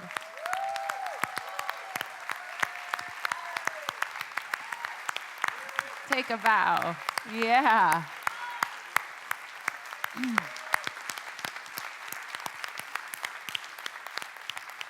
I want to take a moment and just one more time, tell us your nationalities going down the row.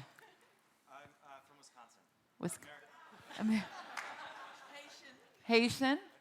Italian, American. South African? Colombian. Cultural diplomacy at its best.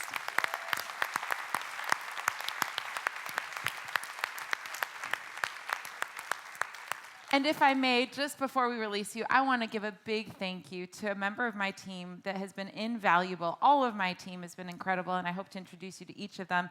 But at this special moment, I'd like to ask Manuel Bagoro to please come out center stage. Right here.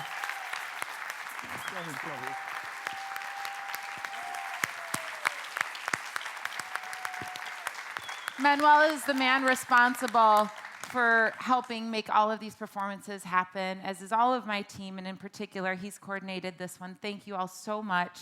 Everybody enjoy the break. More to come. 15-minute break. Thank you very, very, very much.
मान भी जावो ना जावो सही मगा पा money पा मा पा गा मा रे सा मगा पा मनी दा सा नी रे सा नी पा मान भी जावो ना जावो सही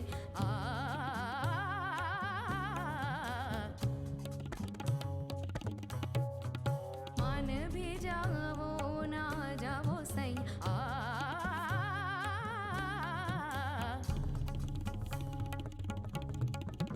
मान भी जावो ना जावो सैया ताक दिन ते ता ताक दिन ते दाग दिन ते दाग दिन ते दा करता ती दागे ना ता ती दाग दिन ना के ना दा ती दाग दिन ना के ना ता ता ती ताक ना ता ती दाग दिन ना के ना दा ती दाग दिन दा ता ती दा ता ती दा ता ती दा ती दाग ता ता ती दा ता ती दा ता ती दा ती दाग दिन ना ती दाग दिन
نسخن.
عدنان صوت الإيقاع أريده عالي، شغل الكيبورد خله ميديوم. لا طويل عمرك حالك. الله يسلمك.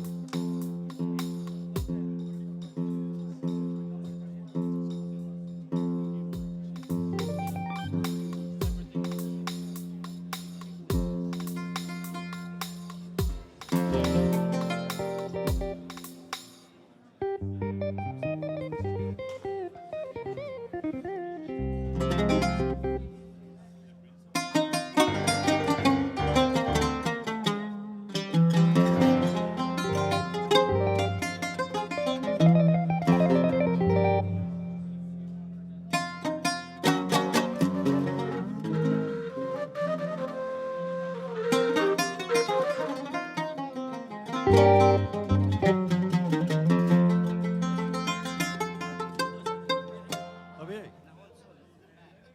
ايه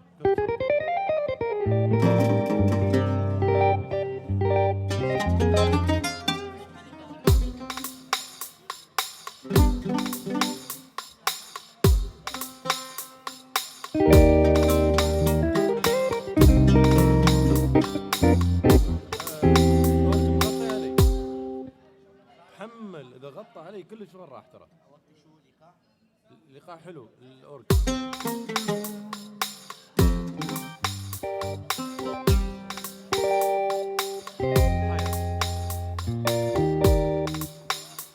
No, no. The volume. Yeah.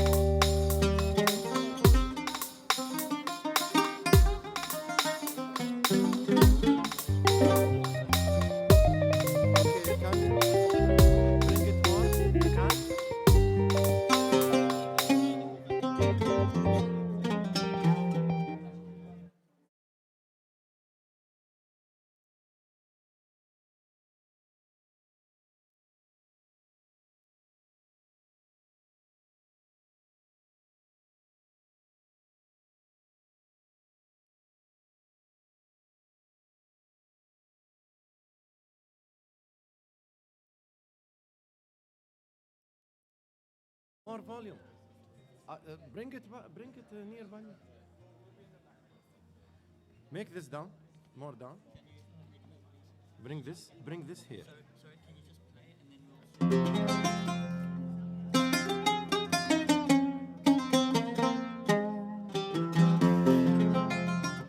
Can you bring it down?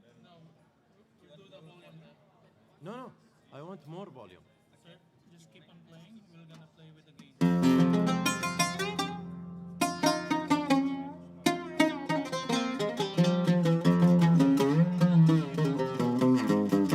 Very good.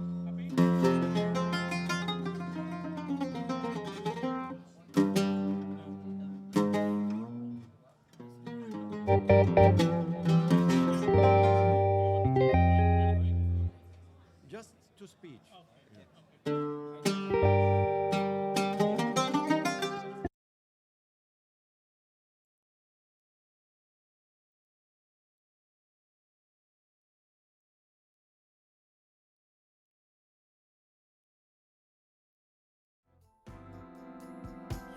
see someday.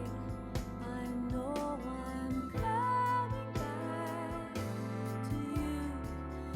Ooh, here nobody smiles on the train.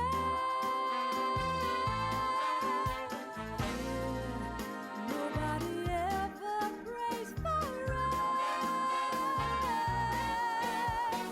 Almost nothing ever stays the same.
Okay, probably a good idea if you get your seats. Do you want me to walk you across here, Berta? Okay, so, okay, folks, ladies and gentlemen, we're actually starting.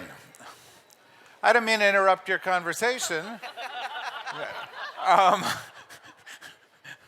But you know, we're on a schedule here. No, it's good. I like the networking and the connecting and everything. And I got to tell you, you know, I didn't answer the question, what geeks me out? What geeks me out is this. It's this and you guys. It's having a day that starts with those wonderful musicians out front, and then we go to Madeleine Albright, and then we go to Joe Lowry, then we go to a discussion about technology, then we have that fantastic performance by Emmeline and those guys, and it's like, there's science, there's technology, there's policy, there's great performances, and it's all woven together, and it's bringing it all to life. You know, there's collaborations that just took place here where we're trying to cultivate collaborations, and there's proof of cultural diplomacy being alive and well. Fantastic. It's very exciting, and you guys are the ones who are making this all happen. So, following up on the tech panel, we want to talk about something that Sarah brought up the last time, which is kind of the unintended consequences of technological change. And to discuss that, we've got Bill Bragan, Executive Artistic Director of the NYU Abu Dhabi Art Center, also known as DJ Acidophilus from last night. We have Samantha Diamond, the CEO of Culture Connect, and we have one of our great faculty members, Christy Edmonds, Executive and Artistic Director of the Center for the Art of Performance at UCLA. Why are you called DJ Acidophilus? DJ Acidophilus came out of when I had some freelancing work and I needed a name for my freelancing company, and I was having some yogurt for breakfast, and it said Acidophilus Live and Active Cultures, and I thought, I love a bad pun, and so Active Cultures became my Twitter feed and Acidophilus became my DJ name. Okay, and who here thinks that's a bad pun? Let's hear it. All right. Well, anyway, you were great, and it was part of a great night, and it was part of this great kind of mix. But at the end of the last technology question session, Sarah asked a question about, you know, what are you worried about? What are the things that could happen as a result of technological change that may be unintended consequences and problems that we might see? And they cover a range, right? Some of the ones we've talked about are connectivity links people, but it also produces backlash. It elevates culture so people can see them, but it can also dilute them. Connecting people, making it interactive, puts a lot of data out there that people can know about people. Capturing everything on video makes it possible for people to steal content more easily, share content more easily, and so forth. And so the purpose here of this discussion is to throw up some red flags, to throw up, now there may be some positive unintended consequences, we can talk about those first, but let's start with the negative ones. Christy, what do you worry about? Well, worry to me isn't exactly a productive energy, so.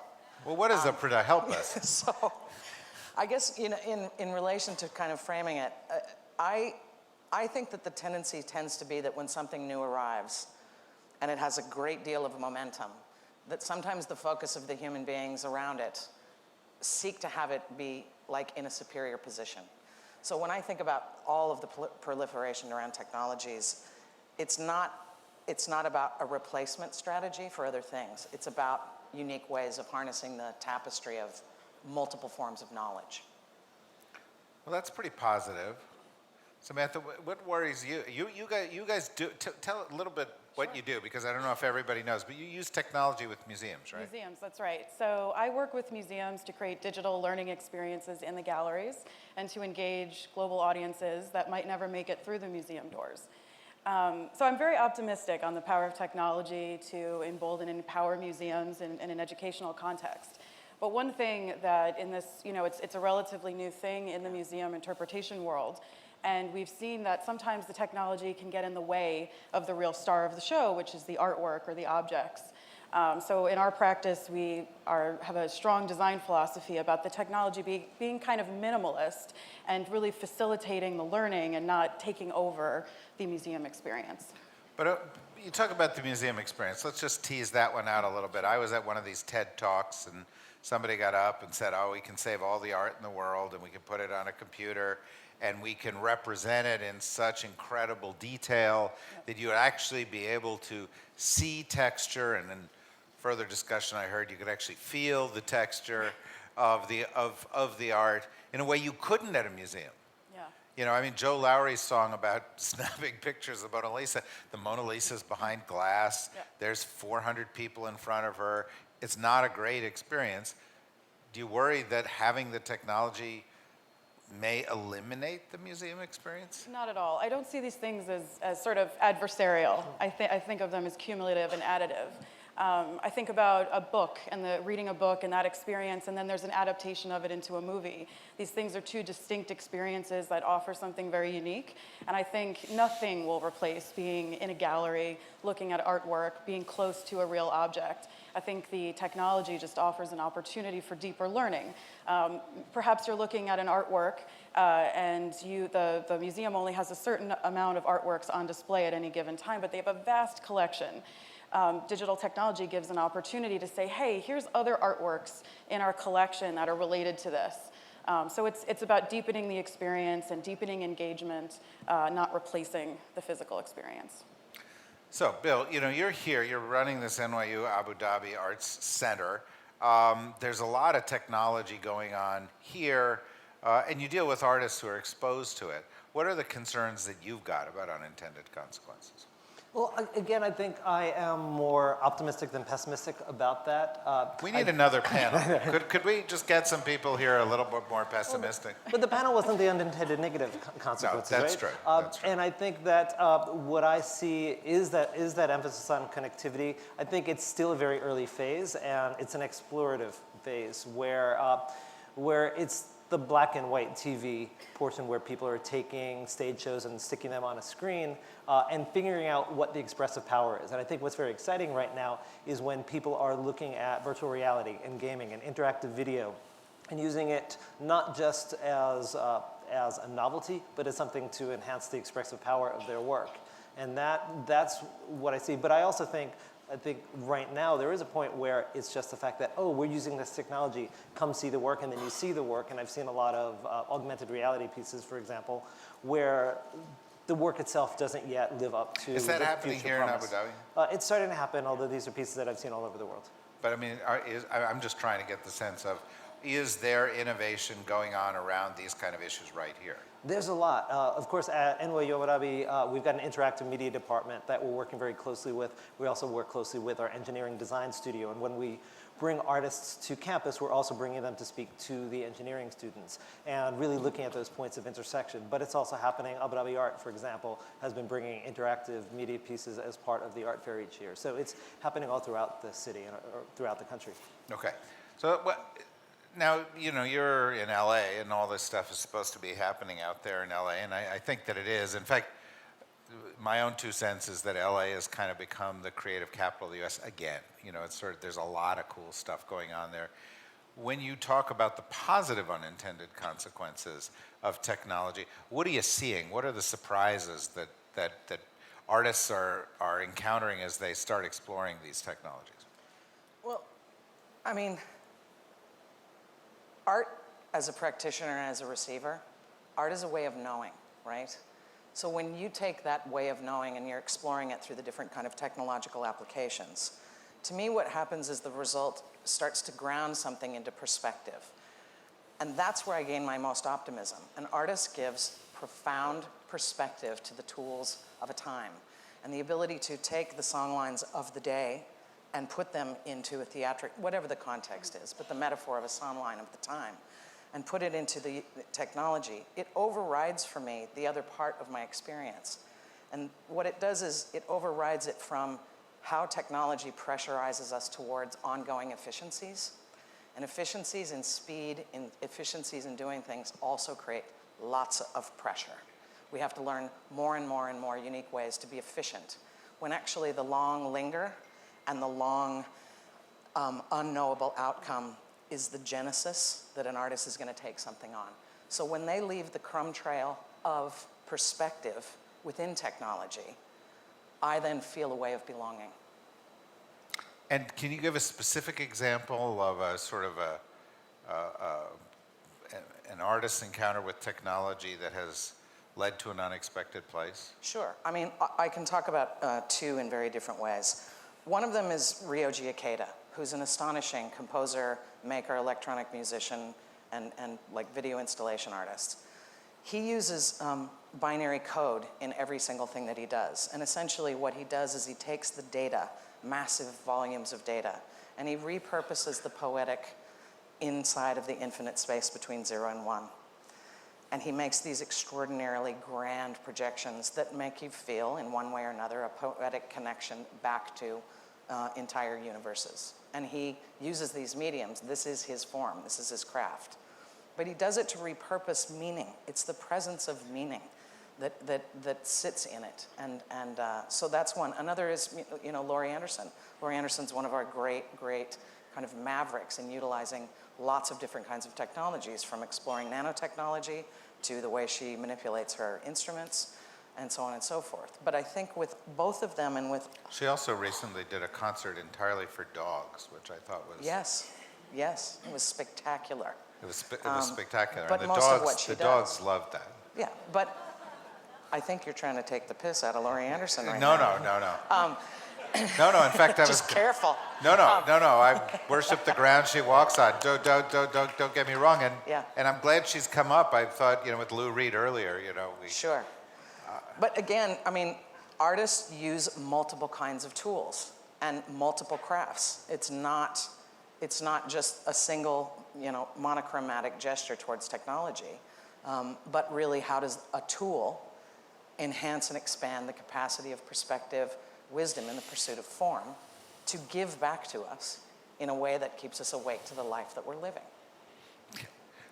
Samantha, in the museum space, a lot of the discussion we've had so far, as we talk about technology and stuff, has been the creation of art, visual arts, performing arts. But in the museum space itself, technology is beginning to have a consequence. But I wonder if we think 3 moves ahead. Mm-hmm. I mean, there's a Louvre being built over here. It's a remarkable facility. I don't know if you went over and drove by it, and we're going to have a bit of presentation about it tomorrow. But it's one of those buildings that people will fly 7,000 miles just to see the building. Exactly. And the experience of being in the building is very, very different from any other museum you've ever been in. Water comes in on the sides. It looks like a kind of traditional village around here of little separate galleries. You walk between it. The roof thing, it is transparent. It also, there are holes in it. Rain can come through and so forth. That seems to me like a type of museum that can withstand any kind of technological innovation, because you're going to want to be in the experience. Yeah. But do you see the future of museums changing dramatically in places that can't do that as a result of technology? Well, yeah, I wanted to build on something you said about creating meaning and context. Yeah. So rather than from the artist perspective, from the curator or museum educator perspective. Most of the people that go to museums, because they're public institutions, are more novice museum goers. They're tourists, people who maybe go to 1 or 2 museum visits a year, every 2 years, unlike this crowd that might be a little bit more expert. So a lot more expert. A lot more expert. They're very sophisticated. About 80% of them are sophisticated. Just not me. So for that average visitor that's coming in, reading a couple of words on a wall plaque next to an artwork or historical object, they need more of that context building and that meaning giving from experts like curators and museum educators, or from the voice of the artist. So I think that any museum, whether it's a historic home or a history museum, a natural history museum, or an art museum, there's a real need for that. In terms of 3 steps ahead, something I'm really excited about that was touched on yesterday was this idea of 3D scanning. So a lot of monuments or objects that are very fragile, what we've done in the last 10 years is do two-dimensional digitization of collections. And I think 5-10 years from now, you're going to see that same volume around 3D scanning for sculptures and objects. Okay, one of the things that strikes me about technological change and the unintended consequences, some of them are already happening, we're just sort of taking them for granted. Some having to do with connectivity. I remember going to NYU Abu Dhabi and you were doing a poetry slam. And a guy came up and he said, "Let's hear it for K-Town." And it was like, what's K-Town? It sounded like it could have been from any city in the States, and it was Khartoum. He was from Khartoum, and he was essentially doing poetry slam in what is becoming a global style.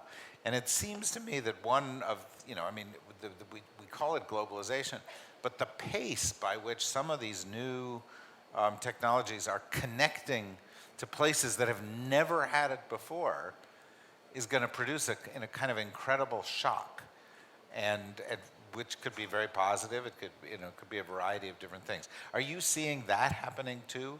I mean, because you've got a very global group coming into NYU.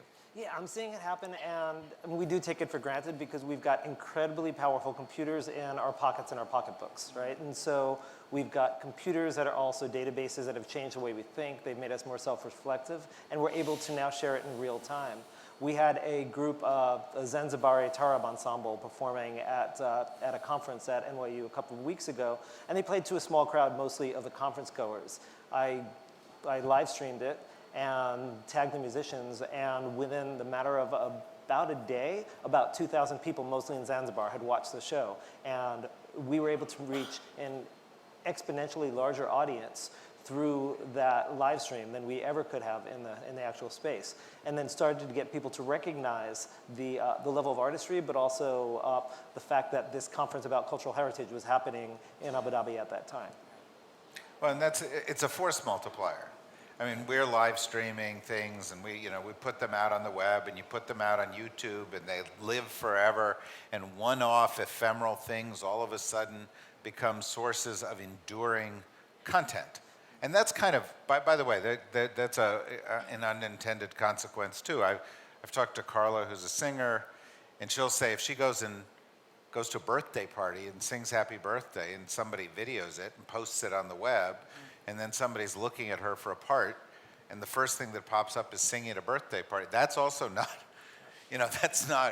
that's not the way that one wants to sort of introduce oneself to the professional world.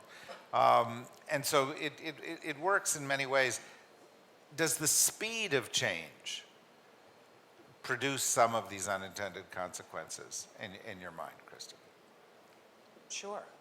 But I mean, going to what you were just talking about in relation to Carla, and what I was saying earlier around the pressure of efficiency, right? So we can look at, yes, you can reach a vastly larger audience through that methodology.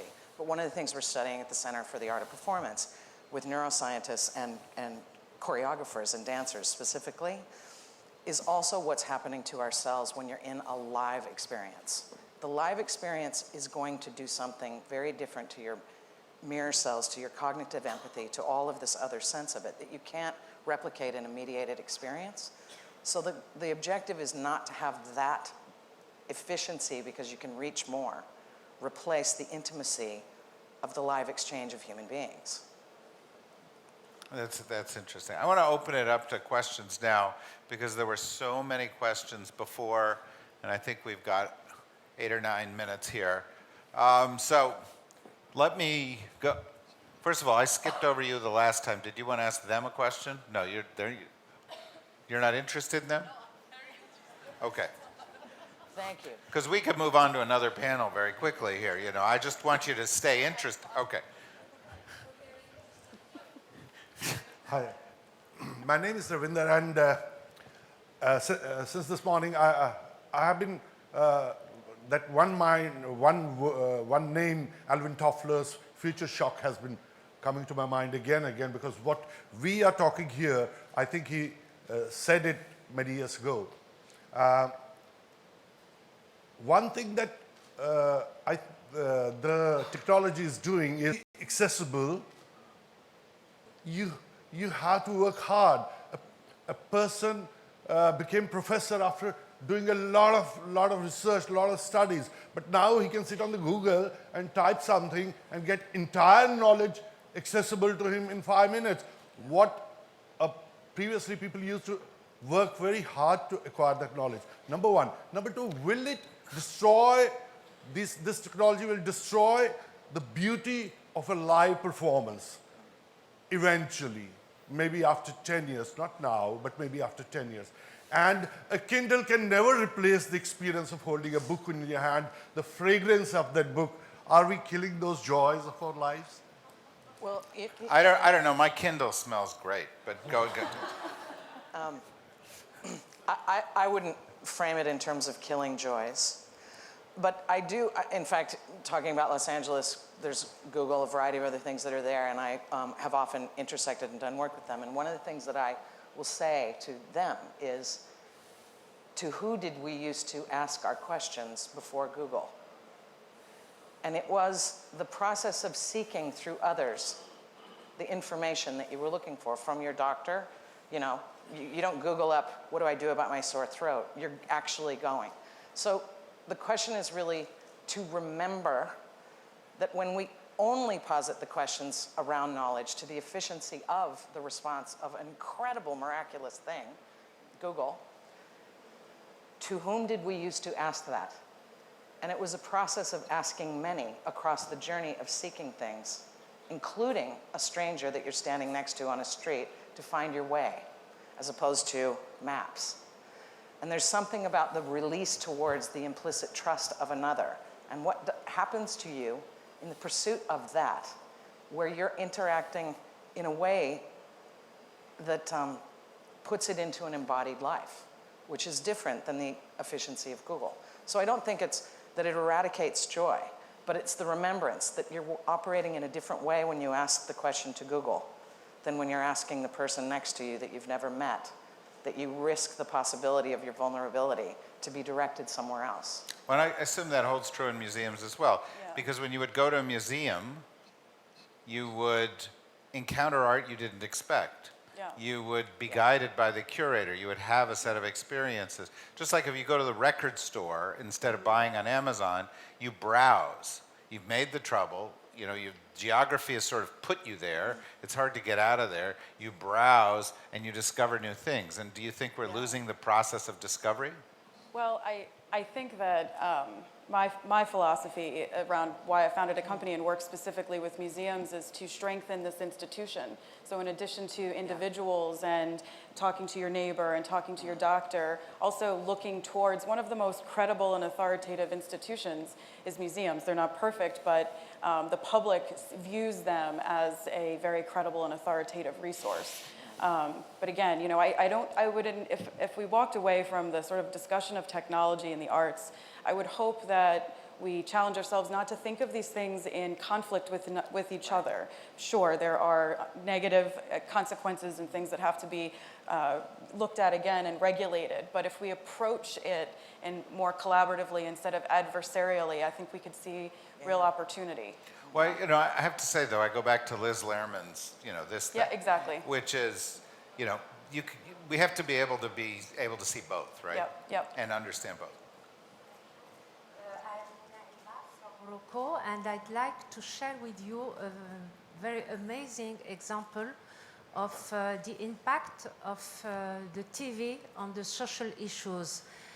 In Morocco, during these 15, 20 years, we had a really silent revolution, demographic one, as the average rate of children by women decreased from 5.7 to 2.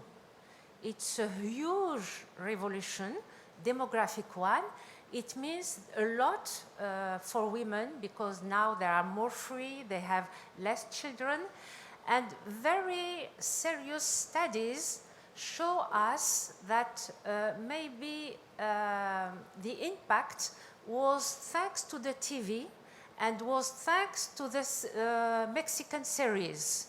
because it was mainly women were illiteracy, and they have TV, and they show TV, and it was like experiencing that they can have another life, not only having one children a year. And for me, this study is very interesting because it means for me that we have to be very humble and to decolonize our mind and to not judge art and it's good art or bad art, you know, because for intellectual series are bad art, you know, but I think that we have to be modest and just observe what happens. It's a non-intentional impact, you know. Thank you. You know, I see you're sitting next to Berto, champion of Mexican culture here.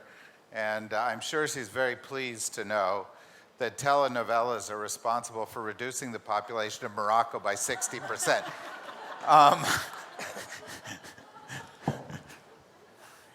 Since you insist, I say something. Yeah, I demand that you say something. Keep chasing me with the Red Bull. So. I just want to comment on what Ravender had just said, and about accessibility and how accessibility has diluted the experience of gaining knowledge.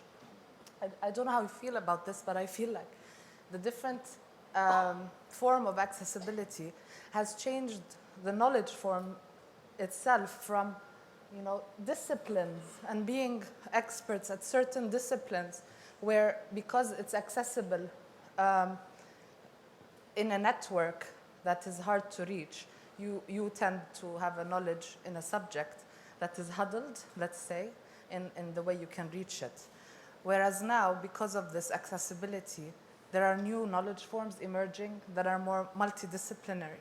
And maybe knowledge now is taking this form of finding new forms of knowledge rather than subject matter expertise or depth, but more transversality rather than depth. And I always think there will still be people like you and me, Ravender, that prefer to go, you know, into things deeply. But then also I think we're missing out a lot if we don't see how they, as Secretary General put it, how the dots connect as well. I don't think we can survive, you know, with progress. Yeah, I mean, I think what's interesting to that is the importance of the human relationship and the human curation and the speed at which that can operate. When I first started curating internationally, I remember I was presenting a group from the northeast of Brazil at a festival in Central Park. And I had to, somebody that I trusted told me that there was a group in Brazil that was really important. They introduced us. I called by phone. They sent me a videotape. I had to convert it from PAL to HTC. It took like probably about 4 weeks before I can even look at the video. We've reached a point now where, because I'm connected to that person in real time through social media, I can develop a network of experts in their own local scene, in their own local context. And we can be chatting in real time and they say, look at this video. This artist is really important. Look at this. And you can frame it. And I think we're not just looking at Google, but we're actually expanding our networks to local experts in their own context. So it's not all mediated by a major media, but it's actually mediated by participants within a specific scene. And I think that flattening and that horizontal nature is really essential. We've got about 2 minutes, so let's... And what Bill's saying, I also think that in that, it allows the presenter/curator to build context in a local environment that set the conditions that help elevate and activate, activate differently when the work is dislocated from its own cultural context into another, that we have been able to till the soil properly for the artist to not have to do absolutely everything. So the curator's role is also the protection of context, right, in selection, not the upholding of popularity, but the protection of context, so that that meaning can go into an audience of who become, in a way, an extension of the living archive of your work. I mean, that's what we're doing. We are co-making memory, and we are co-making meaning. And it's the curatorial, artistic and management and a variety of other things around it that are also, and the use of technologies, escalating the tools that we have to till the soil appropriately for the perspective to find its strongest footing so the artist can move quickly to transformation to access their work and not education constantly before the song can have flight. Okay. We've got literally just a minute, so something fairly brief. Dana Firas from Jordan, and my question actually relates directly to what you just said, but do we actually know that all this technology is affecting people seeking the experience negatively? I mean, are there empirical studies that say all of this development in technology is having a negative impact on seeking the experience, or is this an assumption? I would say one of the things that we see in the US is that we've had a chapter in which the attendance to live performance has actually started to drop in different kinds of forms. We can blame technology. We can also blame the way we deal with our economics of access. You know what I mean? So I think that we can misconstrue what the locus of that is. So I don't think it replaces. There's also things that happen where, younger artists who are very, very facile with this material and they're making work in very short cycles, for the purpose of distribution through social media. That is its stage. And so that can also build a different level of appetite, awareness, interconnectivity, belonging, amplification, affirmation, soulful purpose.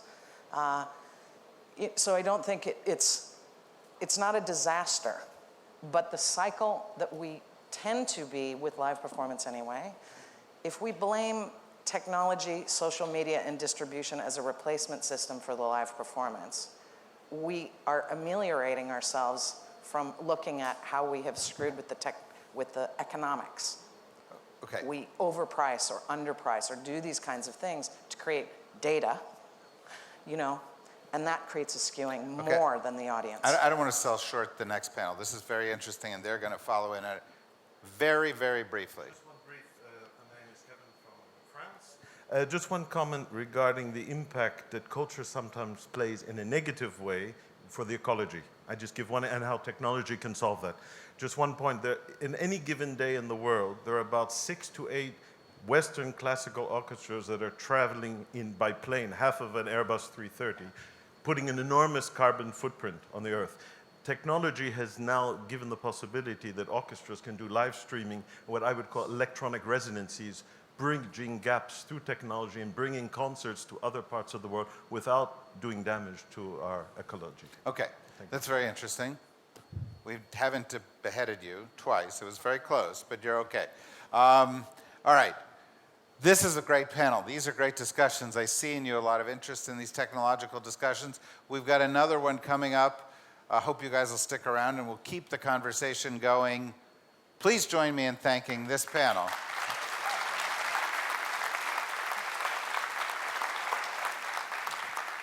And please join me in welcoming the next panel onto the stage. Come on down, and excuse me.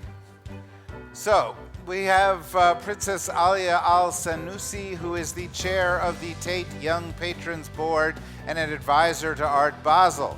We have Adrian Ellis, the director of AEA Consulting and the director and co-founder of Global Cultural Districts Network.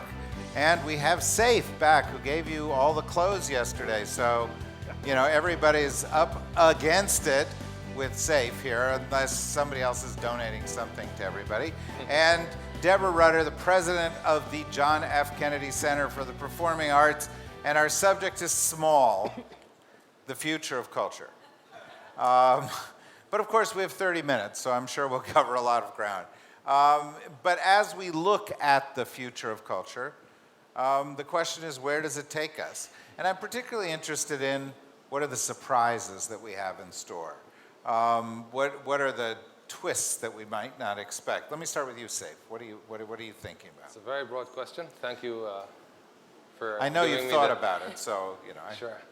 I think culture is facing a lot of opportunities and challenges in the near and longer term future. I believe if I'm going to stick to the topic of the day, which is technology, technology is forcing some sort of convergence in the definition of culture. We find that everyone is adopting one singular profile of likes, dislikes, following certain specific behaviors and identifying with each other. And I'll give you a very simple example. We talked about just now, one of our colleagues said, we can save on the carbon footprint of these orchestras traveling by beaming, performances online. But the challenge with that is you are not now on the driver's seat. You will not be able to consume and interpret this content, interpret this culture for yourself. You will be driven by the comments you see, by how other people are reacting online, and you'll perhaps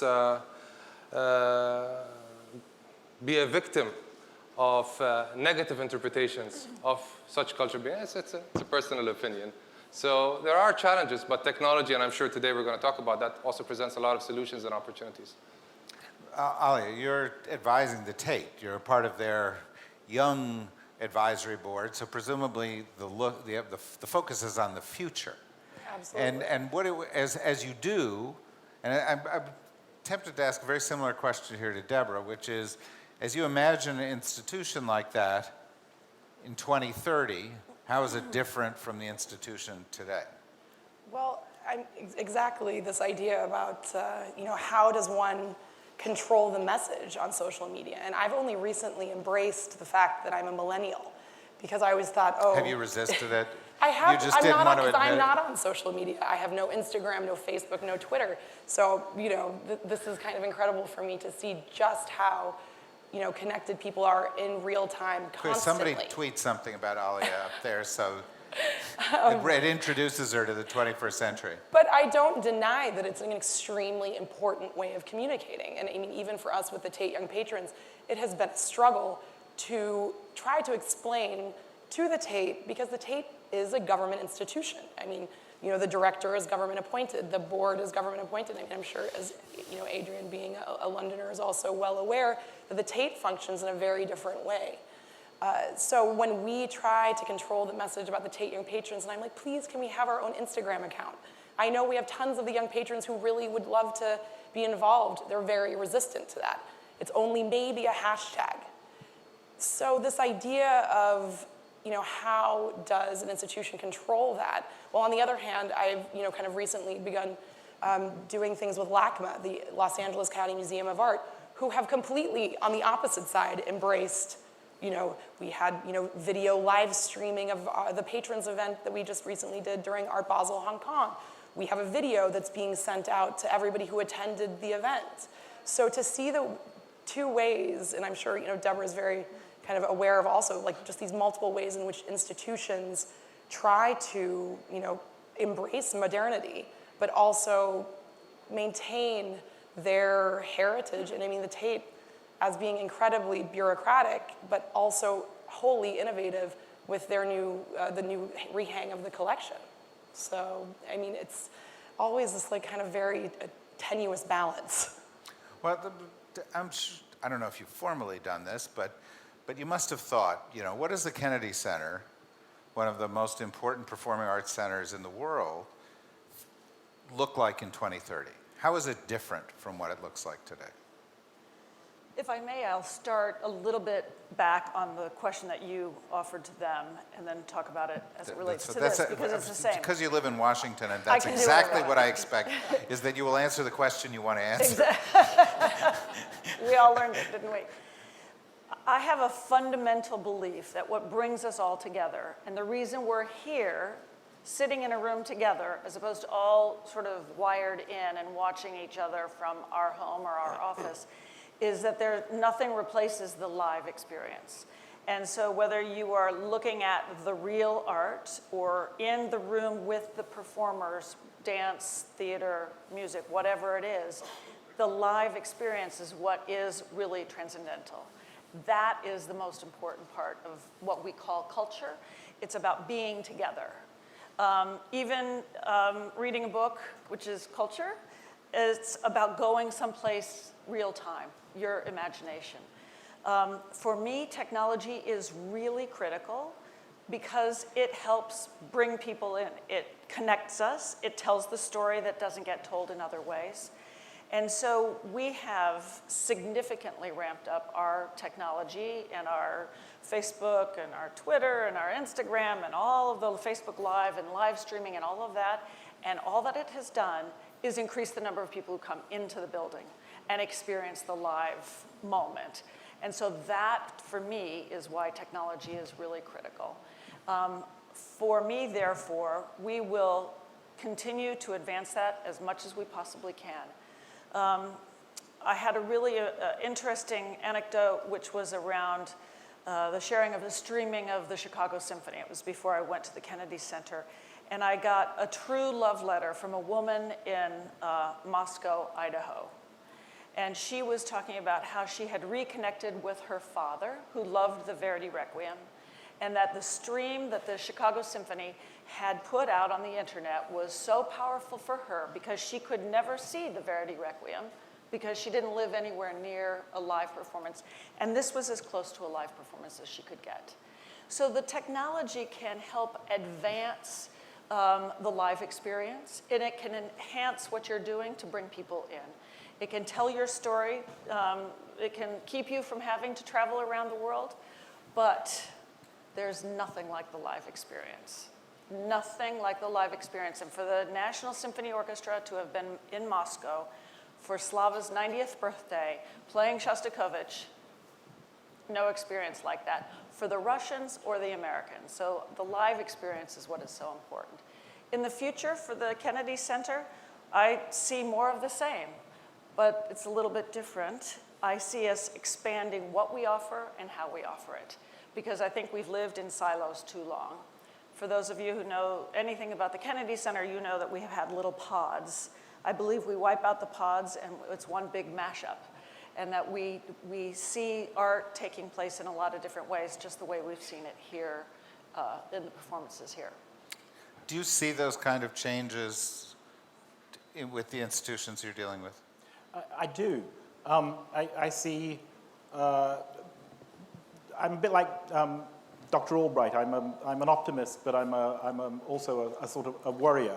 And two sort of slightly lugubrious prognoses, if you like. One is that we've talked a lot over the last couple of days about instrumental role of culture in partially compensating for some of the impact of whether we want to call it late capitalism or globalization, gender inequality, environmental degradation and so forth, and the contribution instrumentally that culture can make towards that. But some of the other reactions to globalization, which we've touched on, which include fundamentalism and include nationalism, whether we're talking about China or whether we're talking about America or whether we're talking about Britain or whether we're talking about France, they also are in various ways instrumentalizing culture. Palmyra is cultural desecration, but it is also a form of cultural expression. So I have a sort of concern in the long term with respect to what is the future of culture, that our instrumentalization, if you like, of arguments around culture is a form of weaponization, and that over time we can see culture wars that are skirmishes now developing very strongly. And although I think there's probably a consensus in this room around us feeling that we are right in instrumentalizing culture because we are on the side of the angels, we can't nevertheless ignore the fact that the instrumentalization of culture is something that all sides take part in. One person's cultural diplomacy is another person's propaganda. According to The Economist, the United States spent about $700 million on cultural diplomacy last year. China spent $10 billion US dollars on cultural diplomacy last year. Is that diplomacy or is it propaganda? So I think that one of the thoughts as we run ahead is for the future of culture is, are we entering an epic period of culture wars at a fundamental level? Another, I think, really relating slightly more to institutional culture is that the institutions of high culture, the legacy institutions, if you like, of orchestras, of ballet companies, of theaters, of museums, are probably in for a fairly tough time. Because if you look at a lot of the creativity that's been talked about in this room, both audiences and artists are looking for informality. They're looking for flexibility. They're looking for a breakdown in the traditional division of labor between for-profit and not-for-profit, between consumption and production, between different art forms. And many of the larger institutions find that extremely difficult. They are sclerotic, they are inflexible, they're risk-averse, they're hierarchical. And so you can see a chapter ahead in which, if you like, the institutional bulk of cultural institutions, almost you might call them legacy institutions on the one hand, are struggling loudly to survive. And creativity and audiences are almost forming outside them. So I see I give those as two sort of notes of caution, because as we look forward, I can see real challenges for the cultural sector in responding to the changing times that we live in. Can I answer to that? And I guess it's a point of slight optimism of how I've seen, the Tate respond to that, an institution that I have struggled with their bureaucracy and their hierarchy and all the rest of it, but that has recently launched the Tanks program, which is converting their oil tanks that was, part of the original mill, converting them into a performance art space, which is the first of a major museum to create a performance art space that directly speaks to artists who want to do, more ephemeral projects and projects that, happen very quickly and can be programmed very quickly. So at the same time, there is this ability, to pivot and to create and to respond to the modern needs. And above the tanks, you have the switch house, which I've always thought, in the last, now it's been 9 months, that if the switch house had opened 1 year previously, I don't think we would have had Brexit. The Tate has that power. The switch house, in responding to Darren Walker's comment yesterday about American museums not, having, other ideas of America within their American sections, that the Tate has created within their permanent collection conversations of artists from the Middle East, from Africa, from Asia, centered around discussion points. So there isn't a room of American pop artists, there's a room of pop art, and it's artists from all over the world discussing that topic. Well, it's an interesting question. I want to ask Deborah a question. I want to come then to SAFE and take a look at the sort of the planning of it. But let's stipulate that live experience will never go away and there's a value to the live experience. But the world of institutions has also been a world of choice and exclusion and bottlenecks, and it makes it hard for artists to get in, to get recognized. Whether it's for, because of the judgment of a curator or the judgment of a producer or something else. And now, of course, we see that a lot of the tools that existed that once were the private property of institutions or the private property of big businesses to market, to reach people, to distribute, and so forth, they're now free. And so an artist can bypass an institution and develop a big audience. An artist can say, or they can come up with an alternative means of performance. There's a network around the world. There's several of them, but there's one that I know of that's fairly big, where people perform in living rooms. And in hundreds of living rooms around the world, and you go to a website and you see what city you're in, and they go in and they have live, intimate performances with 50 people, and all the negatives of that bureaucracy fall away. Now it's not an either or. We're doing this thing. These both things exist, but that is a bit of a kind of a challenge to the traditional role of the institution, right? Yes, it is, obviously. On the other hand, we have, at the Kennedy Center at least, we have the ability to be both. And that's what I'm working really hard on, is to invite those artists who have not traditionally been at the Kennedy Center, and to make those big, gigantic, iconic marble walls look a little bit more porous. So we're doing a whole lot more that is what you might normally have been found in a neighborhood or in a community center or in a living room. And we are now actually creating those spaces exactly the same way, that are smaller, more flexible, more intimate, more experimental. Because I think absolutely the future is about having that opportunity to be closer to the artist, to be more immersed in the art that's being performed, understand how it's being created as well. But it's really interesting, and this is not true just at the Kennedy Center, it was true in other places as well prior to in my other experience, is that moment when the YouTube artist can say, and now I'm on the stage of Orchestra Hall, and isn't this amazing? That still happens. That YouTube artist that has built their following, one person, one click at a time, is thrilled to be seen in that moment as well. So I think our environment is changing. I think it is 1 plus 1, not one or the other. I think that there is great opportunity and a lot more creativity. And actually, perhaps much more exciting art that's going to be taking place, because it doesn't mean an executive at a recording company or in a movie company or television is responsible for their success. They have that in their own hands. Right, and we just saw that with the Grammys. Chance the Rapper became the first self-distributed artist to win a Grammy Award. Yep. So, you know, totally new means of distribution. Now, each of you face different challenges in planning the board of a museum or running a performing arts center.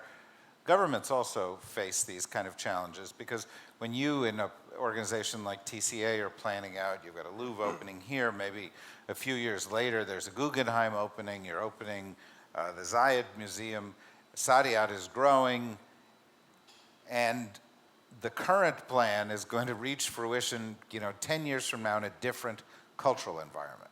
And so the question is, how do you reconcile those things? How do you think a couple moves ahead? Thank you for that, David. Is this working?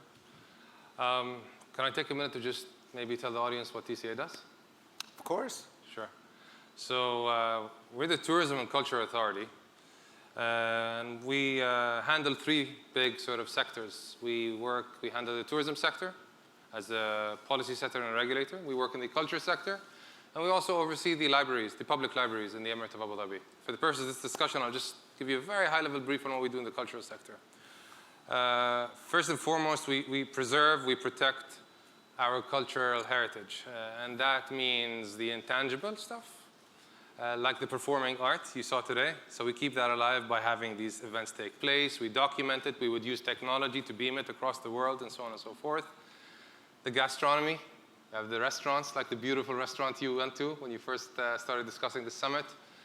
And then you have the historical sites. And we have sites dating back to the Bronze Age and the Iron Age. And it's about how do you excavate, how do you restore, what is that narrative that you build around it, and how do you expose tourists to it. And that's also very important for us. On the urban culture side, we have the art fair, Abu Dhabi Art, which is run by Diana Nusayba. We have our museums, two in Al Ain. We have the Louvre Abu Dhabi opening this year, and then the other 2 museums in the very near future.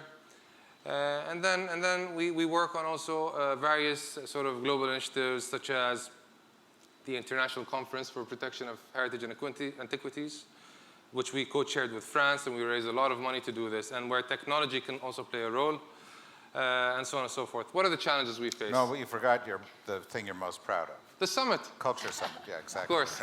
I was going to get to that at the end. Yeah, right. So what are the challenges we face?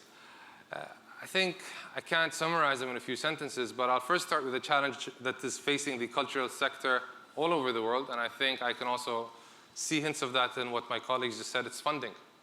Whenever budgets are tight, wherever you are in the world, the first budget to be cut is the culture sector's budget. We haven't seen that here, thankfully, but we have to prepare for that day. I cannot continue to be a burden on the government. So what does that mean? You have to be innovative in how you execute your programs. How can I make my delivery more efficient using technology and other tools as well?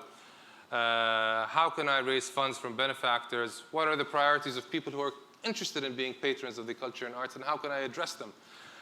What sort of policies can I build around that? The challenge we face in our region is we don't tax people.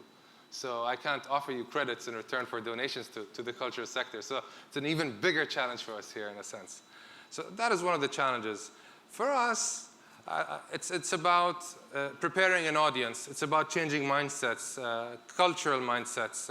And we do that through our programs, through our education programs. We launched the program just a few days ago. Talent identification. We start with kids from a very young age in school. We see who's talented in them, in any field, the music, the arts, and so on and so forth. And we would like to, we work with all of our partners, the Guggenheim Abu Dhabi, the Louvre Abu Dhabi Museum, Manarat Saadiyat, and all of our other institutions to develop this talent and take them all the way to graduation. If I can find 10,000 people or students with a bit of talent in them, and then 2,000 of them make it to their senior year and they're pros, that's a big accomplishment for us as a nation, for the world, because they're not only going to perform here, they're going to be our ambassadors, they're our cultural diplomats, and so on and so forth. An audience has to be ready for what's coming for these museums. But you also have to be respectful of their needs. You have to also, for example, I'll give you a very simple example. The Louvre Abu Dhabi is not only going to be comprised of collections that we've bought for that museum, as well as loans from France, from our partners in France, but we will have pieces from here, from our collections in Al Ain, from Sharjah, from museums and institutions of the region, because we want to use this museum as a tool to explain to visitors what our culture and history is all about. And at the same time, we want to also tell people here is that we are going to use this very important tool to also tell the world our story. And that's quite important. Technology will play a very important role. The trick is with museums, I know you said there are a lot of challenges. How do I get a repeat visitor out of you? How do I build loyalty in you? And that's where tech comes into play. And that's where the programming that you build around your collection comes into play. That's more or less kind of my 2 pence on it. But no, that's it's a good overview. And I think one of the things that you brought up, which we haven't talked about here, we've only got a couple minutes, so I'm just going to place it out there for further discussion. And then I'm going to ask for one question. I'll have time for just one question here. Is education. You talked about education. We talk about the future of culture. The future of culture is the future consumers of culture and the future artists of culture. And if you cut back on education, you cut back on access, it's got a consequence. Highest correlation. The highest correlation between subsequent engagement with the arts, either as a practitioner or as an appreciator, is your exposure formally or informally during your school years, either through your family or through education. And if you don't have the privilege of it being through your family and you're deprived of that access through it not being integral to the curriculum, then you have a generation, as you have now 2-3 generations in the United States, who have been deprived of that experience, and that filters through immediately into visitor and attendance numbers. And I think that all the data. Art history A-level case in the UK, where the government recently tried to get rid of art history as a subject in the schools, and the entire artistic and cultural community came together and wrote multiple letters, lobbied the ministers, and all ministers, not just the Ministry of Culture, and they reinstated it. Can I just one comment? I talked about funding, and there's something that I've been discussing with David for a while, and maybe we will engage all of the participants here on it. I won't go into exact details, but everyone should work together to be able to try to quantify the economic value, the social value of whatever investments are made in the cultural sector. It can't be treated as a P&L in a sense. Arts and culture creates academically excellent students, adds value to your economy, creates more tolerant societies, or able to create even more. And that has to be somewhat calculated, quantified, expressed, so that we can continue to drive this cultural agenda forward. Right, and UNESCO does do some interesting numbers in that regard. They're sort of more traditionally economic, but there are other issues like access to culture, the impact of access to culture, how that fosters creativity, how creativity fosters growth, how it fosters collective knowledge, how it figures in what you might call a country's gross knowledge product, as opposed to its gross domestic product. And I think, apropos of Adrian's point, I do think the case is true with performing arts venues, that the single biggest contributor to whether somebody's likely to go and see a concert is whether they took music as a kid. If they were the analytics are, 10, 15 years ago, we all used to complain because we lived in a sort of data-free zone and all we had was sort of rather crude economic impact studies. I think we're living in a different environment now. The techniques are much more sophisticated. Your ability to get to gather data, the economics of that have changed through, SurveyMonkey and so forth. The works of intermediary Americans for the Arts and others around the world in developing methodologies. So although we're not there yet, the methodology of social impact, the methodology of wider economic impact, and the ability to collect data is much more sophisticated than it was. And it's really incumbent on us as practitioners to go out and drag that data and those techniques into our world to use them in a sort of and we're kind of in the Jurassic era of data.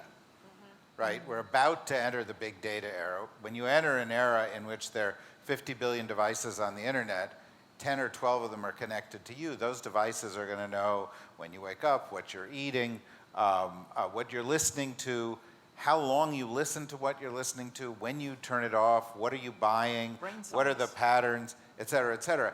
And so big data analysis is going to become part of how you market culture, how you evaluate cultural audiences. We've got literally just 1 minute.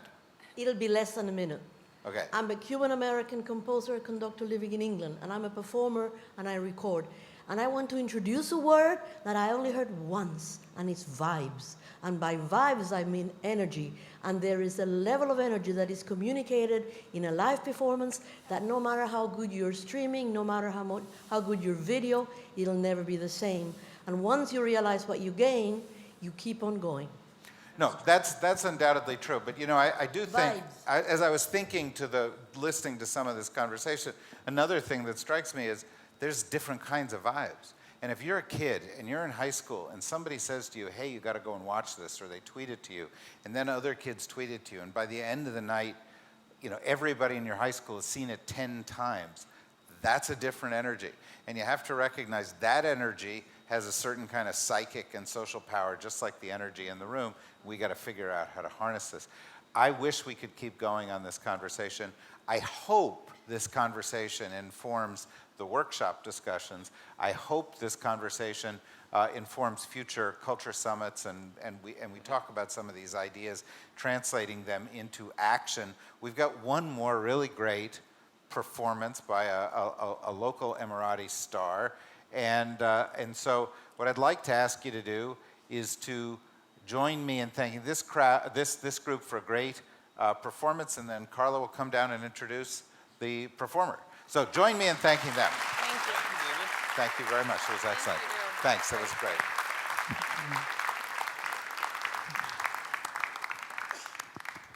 Great job. Hi, everybody. Good morning. I guess we're almost to afternoon, or maybe we are there. While we set up, I have the pleasure of introducing you to someone who is, as David said, a star in this region and beyond. Faisal Al-Sadi represents the new generation of national artists in the UAE. He is highly educated, informed, and in tune with his own cultural identity. He grew up fond of playing the oud in the year 1986 when he started playing it alone without any teacher, until he attended the Institute of Professor Ahmed Fatih in Sharjah, Emirati, where he studied music on the oud and vocalese with Professor Riyad Hassan. He composed his first musical in 1992 and has since collaborated with many artists in the UAE and the Gulf. And in 2016, just last fall, he entered the global level with a concerto he wrote and performed with the Gustav Mahler Symphony Orchestra for the pre-opening of the Louvre. He will be accompanied by Adnan Dahani, his pianist. He's really, really a pleasure and a privilege to have him with us. I know many of you have expressed interest in local artists and what the instruments and the traditions are like, and so we are very, very honored. Please give a big round of applause. Thank you.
Yeah, hi everybody.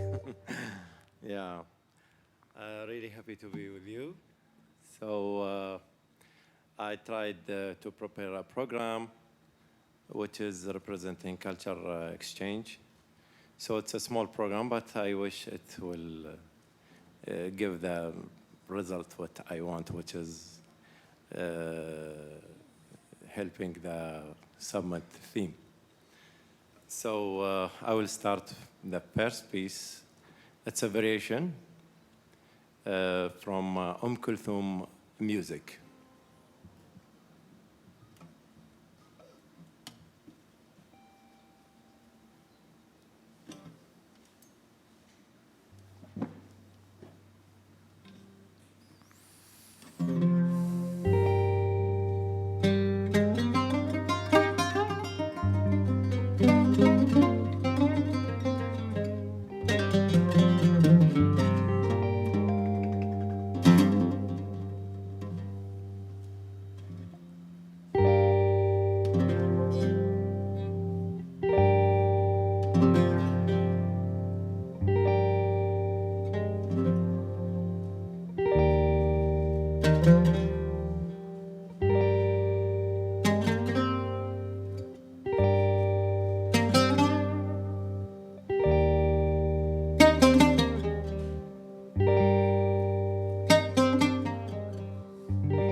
Thank you. Now I'm gonna perform movement 1 from my concerto Zeit's Dream, from my composing. I'm gonna play the movement 1. It's representing our music, our heritage, mixed by the Western orchestration and music.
Thank you. Thank you. Thanks. Thank you. So now I'm going to play a piece for the great oud master Munir Bashir. It calls Saad. By the way, Saad, she is his wife.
Thank you. Thank you. Thanks. Thanks. Thanks, everybody. Thanks. Now I'm going to close the program with another piece with the same with Master Munir Bashir. I like this guy. So, so it is the flying sparrow. It's a new form for oud. He did it for oud, this oudist. So I'll try to perform it with my signature.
Congratulations.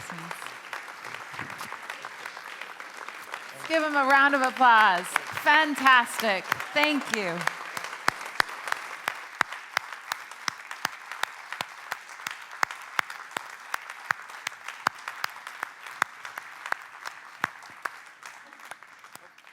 Okay, everybody. You know what time it is? Snack time. Snack time. Snack time. We're going to do better than that. We're going to do lunchtime. It's lunchtime, and we have a great lunch program with Idris Khan, so please join us for a fantastic lunch.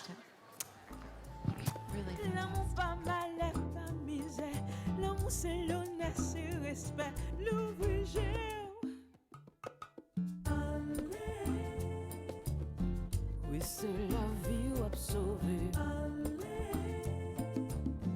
Et c'est l'amour à trouver. Allez.